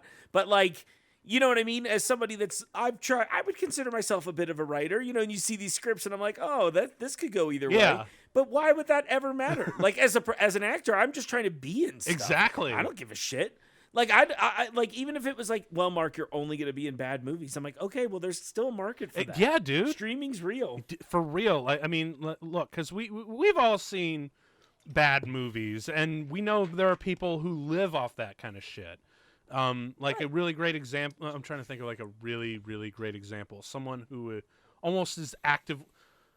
I guess you could say like someone like Rob Schneider or Adam Sandler, you know, Sure. like yeah, I make shit, but hell, at least I get to live off of it. So what do you Well, got? I think Sandler's got the best gig in town, right? Yeah, Where he figured out how to make low budget movies with his buddies. So it's just literally like, all right, guys, we're gonna hang out with our friends.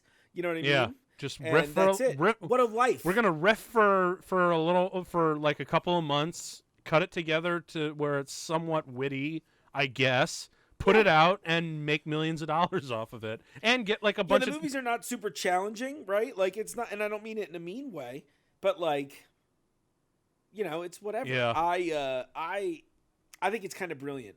And I also think that the Sandler movies in particular, they're not great by any means, but like, I definitely think the way the public sort of, oh my God, more quack foo and a weird match cut. A weird match cut, and plus the most ill-secure door ever. Yeah, right in front of the neutron disintegrator too. Dude. What? And of course, like it's the disintegrators in locked up, and they're going to just fucking bash it with a hammer, and that's actually literally going to open it up, because like we said, it's like security in the 80s. There was none. Yeah. I mean, I seriously think about airports in the 90s and how I'm like, I could have just walked on a plane. Yeah. And been like, yes, I'm this person. Mm-hmm. And they wouldn't have checked an ID. Yeah. You know what I mean? It's insane, dude. I think it's so much shit that we just like, I say got away with. It wasn't ever in a malicious way, but now is like part of like certain security protocols. I'm For like, real. What a weird experience. Dude. I'm honestly thinking this like Jeffrey Jones is Dr. Robotnik, who stole the voice box for Cobra, King Cobra from G.I. Joe, because man, it's so wacky. You would think something that wacky would be a lot more memorable, but oh man, is it not? Yeah, it's not. I feel bad. I'm like, to everyone out there that's heard the occasional clickety clacking in the background of my blue switch enabled keyboard, I'm sorry. This movie sucks. You should all be typing in the background. Right I know, now. right? We should, you know what we should do when we watch bad movies is gimmicky shit like, all right, today instead we're going to read this short story and we'll just write something and read it over the movie. Okay, now this always baffled me. They have the disintegrator device clamped up onto a car, and that's and for some reason that's the only way it's going to work. And also the car can only go if you're seat belted in, unless this part, which is that's so like, what are the mechanics? I want to know the engineering behind that. I secretly think that the more I'm sorry to kind of switch here, but like, every time I see Jeffrey Jones, I'm literally like, dude, I really think the Sonic people designed Robotnik after him a little bit or something. You know what? They probably There's definitely some weird, it's like him meeting Wily almost from Mega Man. A little bit, yeah.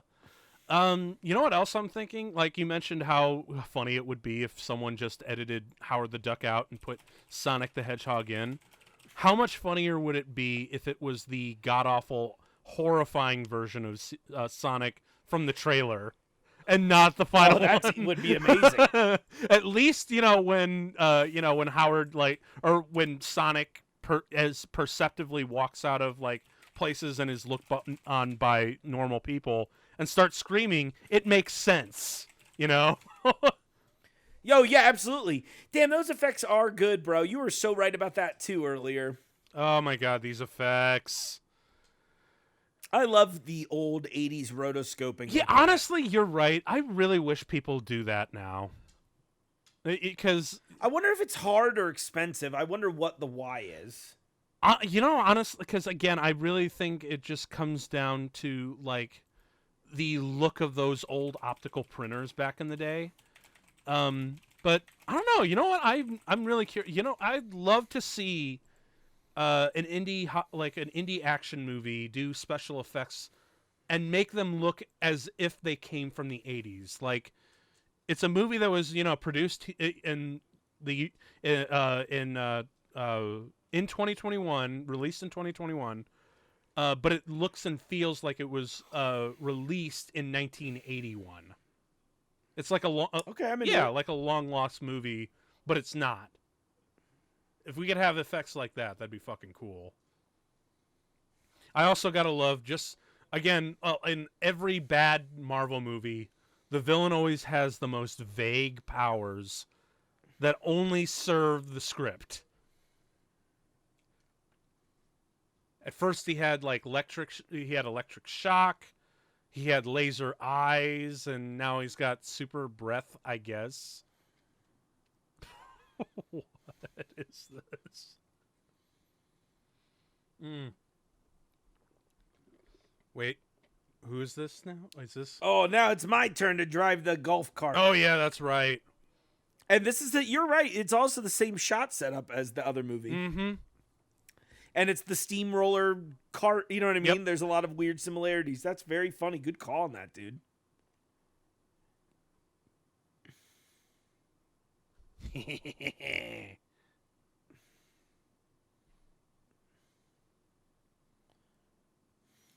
Oh, so and he also has like alien venom spit, I guess.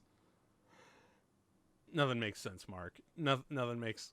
Nothing makes sense, dude. None of the time to eat beak. Oh, I hate this movie, dude. Oh my god, it's so fucking bad. But again, there are the individual stills. Like the design of that is actually kind of cool to look at. Oh god, yeah, we know he's gonna be fine. It's fine.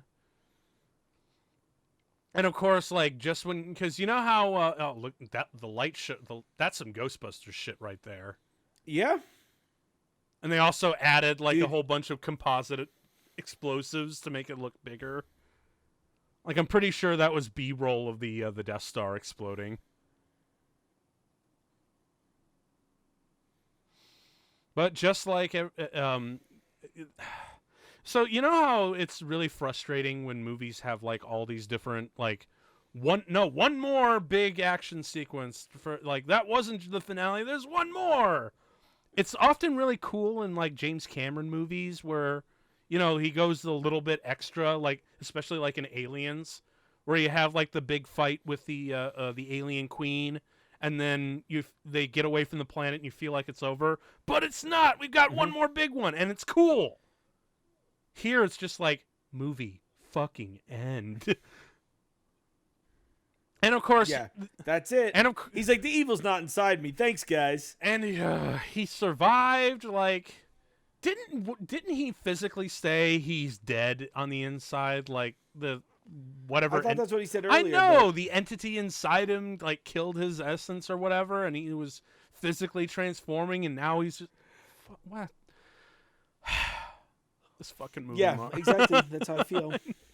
And worse is we gotta have that big thing coming up. And this is the part of the movie that I like to call Phil Tippett's worst work.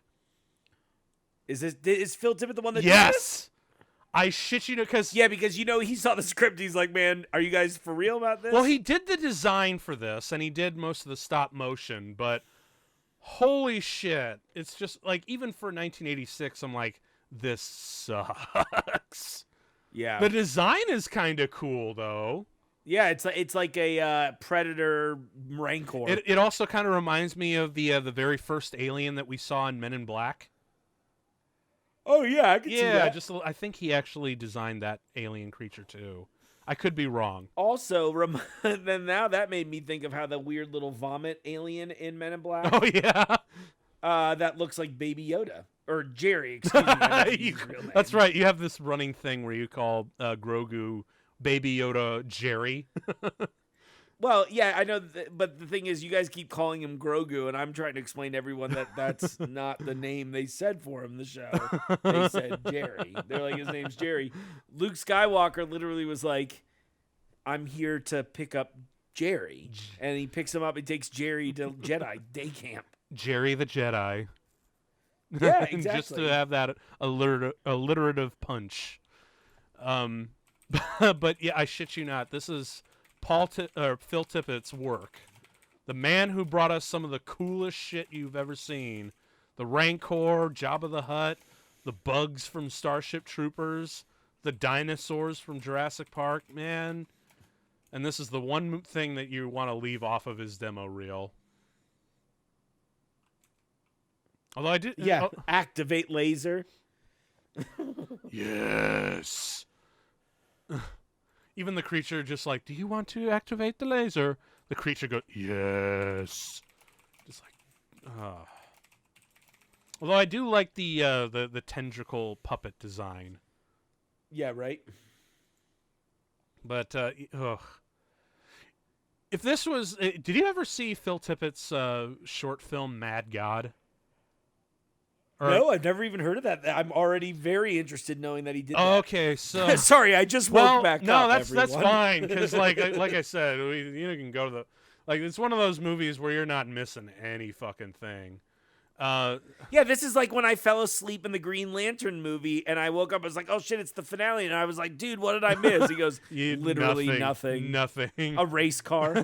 Oh god, the fucking race car. That was so dumb. Dude, it's crazy to me to think, God, I'm sorry, I won't actually go into that, but I'm just like, that movie's all about your imagination, and the most you can imagine was like a Hot Wheels course at like a Senate dinner.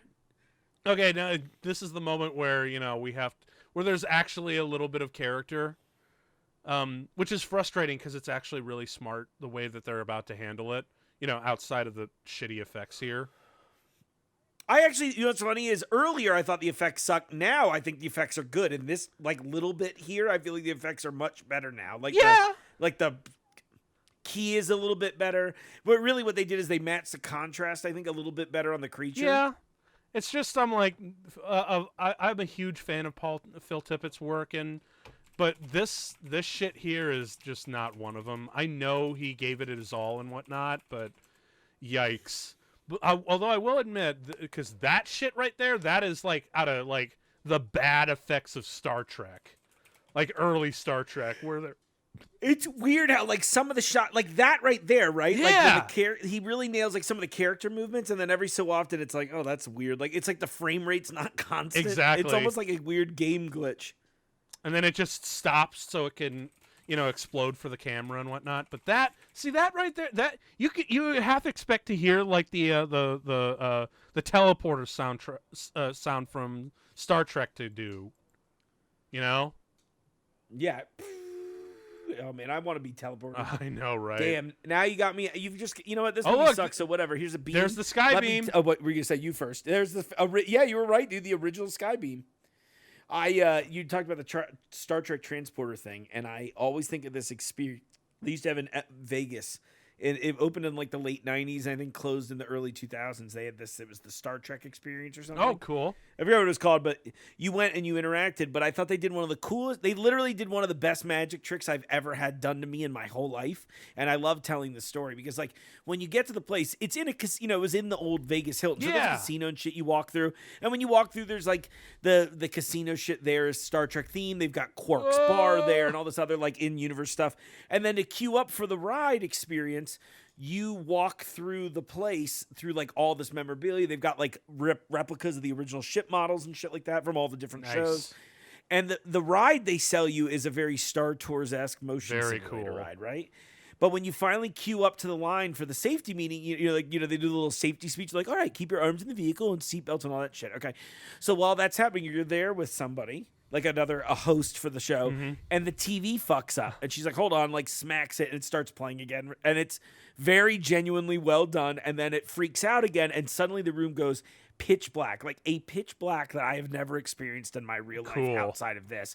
And suddenly you get blasted with air, and it's like super overwhelming. All of a sudden you hear the transporter noise, and the lights fade back up, and you've not moved, but you are on the transporter deck of the Enterprise D from Dope. That's fucking cool. Dude, I don't know how I assume that they had to have like the walls were attached to the ceiling and then rotated around you or something. Like that's what I have to assume happened.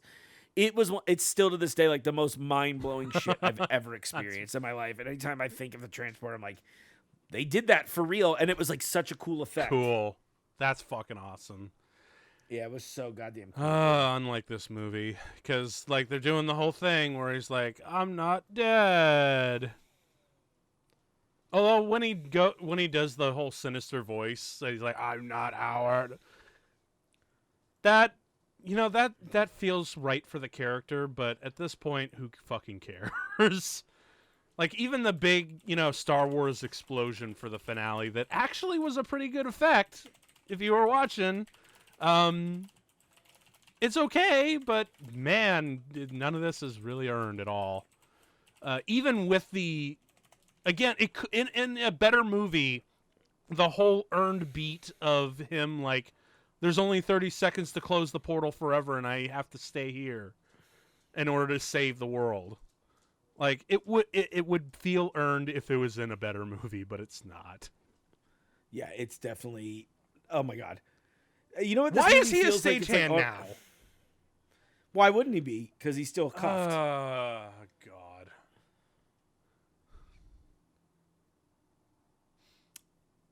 Not gonna lie though, I would love to see Leia Thompson do like a reunion tour, or like a reunion concert of just these three women, but never show the duck. Just as like I guess I could call it like the closest thing to a troll concert we've ever seen. Well, in a weird way, it's almost like they're spoofing. Oh my god, what's the one with Peter Weller and I think Christopher Walken? Buckaroo Banzai. Oh, okay. You ever watched that? No, I have not. I've heard of it though. I know it doesn't fit on this, but that's like a movie we should watch at some point. One of these days. It's pretty much a lot of there's a lot of weird kind of similar stuff, but that movie's way cooler. And not like this, man. Jeff Goldblum's in a band. Did that come out before or after this? I think, you know what year this was? This was 86. I think the other one is earlier. I want to say it's like 84. Yep, 1984 American Science Okay, Fiction so film. this movie just fucking ripped it off. And speaking of ripping off, Peter Weller, Ellen Barkin, John Lithgow, Jeff Goldblum, Christopher Lloyd. Yeah, and speaking of, oh my God, is this the Marty McFly? Yeah. thing? Hey, Chuck, it's your cousin. Your cousin. Hey, Duck Berry. You know that new sound you're looking for? This is definitely not it. Yeah. Oh God. Oh my God. You know, it's always been funny. The windmill move on guitars. Oh yeah. I mean, I'm not saying it's impossible to do. How is he playing with his? He's doing that Purple Haze bit with the. Well, let's be honest. I would say of all of the shaped faces, thank God this is over. Oh, of all of the shaped faces, his is the best. His is the best equipped to pluck a guitar because it's like flat. Yeah. Well, it's a little bit too thick though. Yeah, for sure. Very thick. It's like he strums all the strings at once. So he's probably in an open tuning. You know what I mean? Yeah. Oh my God, it's still going. The credits are going, but it's still going. I just want everyone that's listening to this to know that Tim has irreparably damaged our friendship. I know. I feel so bad. Look, like there we. Look, check it out. The ultralight sequence, Joe Johnston. But no, I was just gonna say, like, look, we're here in fucked up February. What is the most fucked up Marvel movie that's ever existed? Was there any alternative? I'm actually curious, Mark. To what? To like a Marvel movie that is really fucked up and weird that could fit the bill for this month. Fit the bill. This is what happens when you. This is what happens when you watch the movie more than once, you guys. The duck puns take over. Unpopular opinion. Yeah. I would say most of the Marvel stuff's fairly safe. If I had to say anything was particularly weird, it would be maybe the Venom movie. Maybe, yeah. Yeah. Are we doing Weird March? Is that what that's the question? Yeah. Right? I mean, Sorry, you've ruined my brain. I'm like, okay, yeah, no, whatever, dude. I'm right there with you actually, because I'm emotionally distraught. I've watched this movie now twice, and thank God I will never. Just like we here on Fan Four Stick, I've watched it, and now I never, ever, ever have to watch it again because I've done it here on the show. But oh god, I'm just trying to think how fucking amazing it is that Howard the Duck is starting to come back. Yeah, there it is. Like Phil Tippett doing the design and the stop motion. But it's crazy how he might have like a revitalization in the MCU based on James Gunn, like almost troll little bits. Because like for real, or at least perceptively, that you're thinking, was he just doing this as a joke, or does he now after watching this? I believe that James Gunn legit wants to do a Howard the Duck movie. Dude, if he doesn't, we just got to keep tweeting him until it happens, and I'll be like, look, I don't even want a story by credit. Can I literally want an audition. I have no expectations that you'll cast me, but just let me read for anything. There you go. Or get on a Zoom call with me for 5 minutes so you'll know I'm charming and you want to put me in your movie. Yes. And then that's all the credit I need. Duck World Ducks. You hear that, James Gunn? Yes. Because, oh, geez. Actually, I'm really curious, just while we're on the subject of Howard the Duck, because and trying to distance ourselves from this fucking movie as far as humanly possible. When you went to go see, here it is, where you see all these people who had to be in that fucking suit, that ducking it's crazy. suit. It's almost like there was some fucking, I don't know, like a law about it. I know. You know what I mean? Yeah. Yep, there he is, David Pamer. Yep. So I'm actually curious what you thought about the Howard the Duck cameo in Guardians, like when you first saw that. I was like, like that was it. Because honestly, really, what I was expecting, because this is like right before Avengers 2 and whatnot, and how Thanos was still being slow built up for then. When I saw the end credit sequence, I'm like, what? You're gonna reference the worst movie of all you've ever made, Marvel? You have balls, sir. Like, because really, ballsy was the word that I always described as Guardians of the Galaxy. Is like, Marvel is clearly drunk on their own power. Let's take this bottom tier, bottom of the barrel title that no one's heard about and make it a mega thing. Also, we'll take that chubby idiot from Parks and Rec, make him a sex star or a sex symbol, and we'll also get Vin Diesel, but we'll only say one line in the entire movie, and we're just going to go batshit nuts with it. And then, just to top it off, we're going to reference the worst movie we ever made. Because why? Fuck you, we're Marvel, that's why. What are you going to do, watch DC? And I also love the fact that, he wasn't even done with it by the end of it. He was seriously just like, I'm going to have him in Guardians 2 as well. I'm into it. Yeah. From Lucasfilm. Oh, God. You were great, Ducky. Is there post-credits in this? No, thank God be? there's not. Although, can you believe that they were actually going to shoot to, like, a cliffhanger for a sequel? Oh my God. Can you imagine having that kind of balls? Oh, I know, right? It's sort of like what Super Mario Brothers did with or am I thinking of Masters of the Universe? They did it with they did one in Mario Brothers. That's right. Yeah. It's just like, because she's like, you won't believe what the fuck just happened, or something. I don't know really what the line is. Isn't it cute when that really bad movies think they have a sequel? It's like going back to like Green Lantern, where Sinestro gets the yellow ring, and they're like, and it ends with a big teaser bait of a sequel, and you walk out of the movie and you're like, ha ha ha, you thought you were gonna have a sequel? That's adorable. Yeah, you're like, oh, he thinks he's people. No, this movie is not. This movie, yikes. But actually, have you guys seen Masters of the Universe way back in the day? I'm curious. Oh yeah, funny enough, that's another movie I watched in kindergarten. I remember we loved it as kids. Because I feel like this movie can be in that same realm of bad 80s movies that was based on, comic book. A beloved property. Yeah. And just done so horribly wrong and tried to be with the normies, but it was just so out there. Yikes! I still need to sit down and watch that all the way through. Yeah. Is that a Marvel property? I don't think Masters of the Universe. It probably was partly owned by them. Let's actually look that up and see if one day we'll be doing Masters of the Universe. Yeah. I don't think it was. It was based on the Masters of the Universe was all based on it's 100% Mattel toys. Okay, Mattel, so that's the MA word.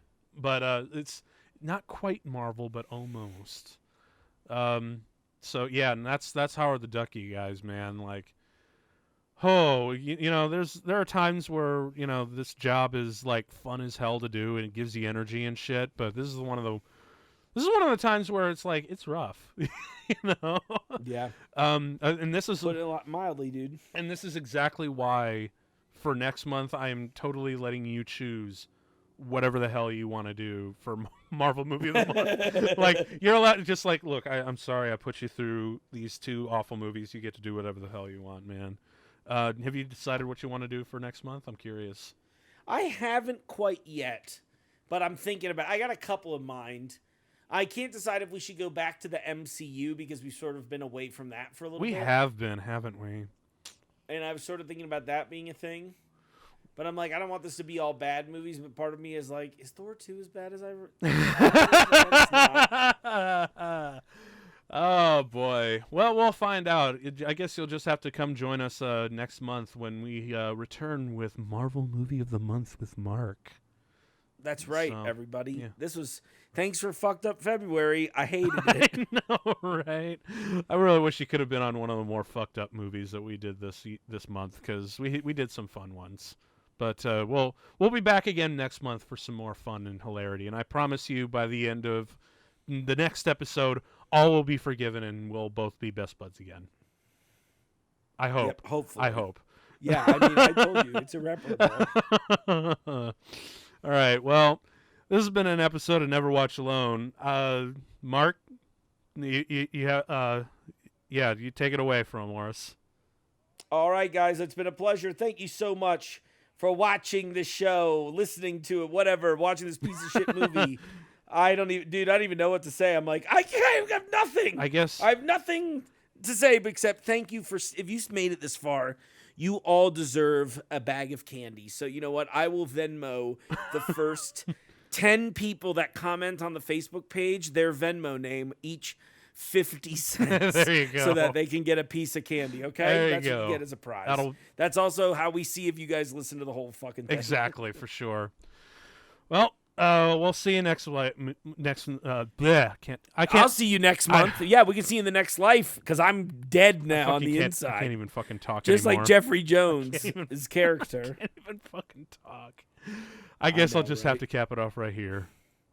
That's right. Hit subscribe, share the page with your friends. If you think, listen with people, but don't listen with them directly because it's probably still a pandemic. Yes. And then, we'll see you then. Bye, Tim. Peace.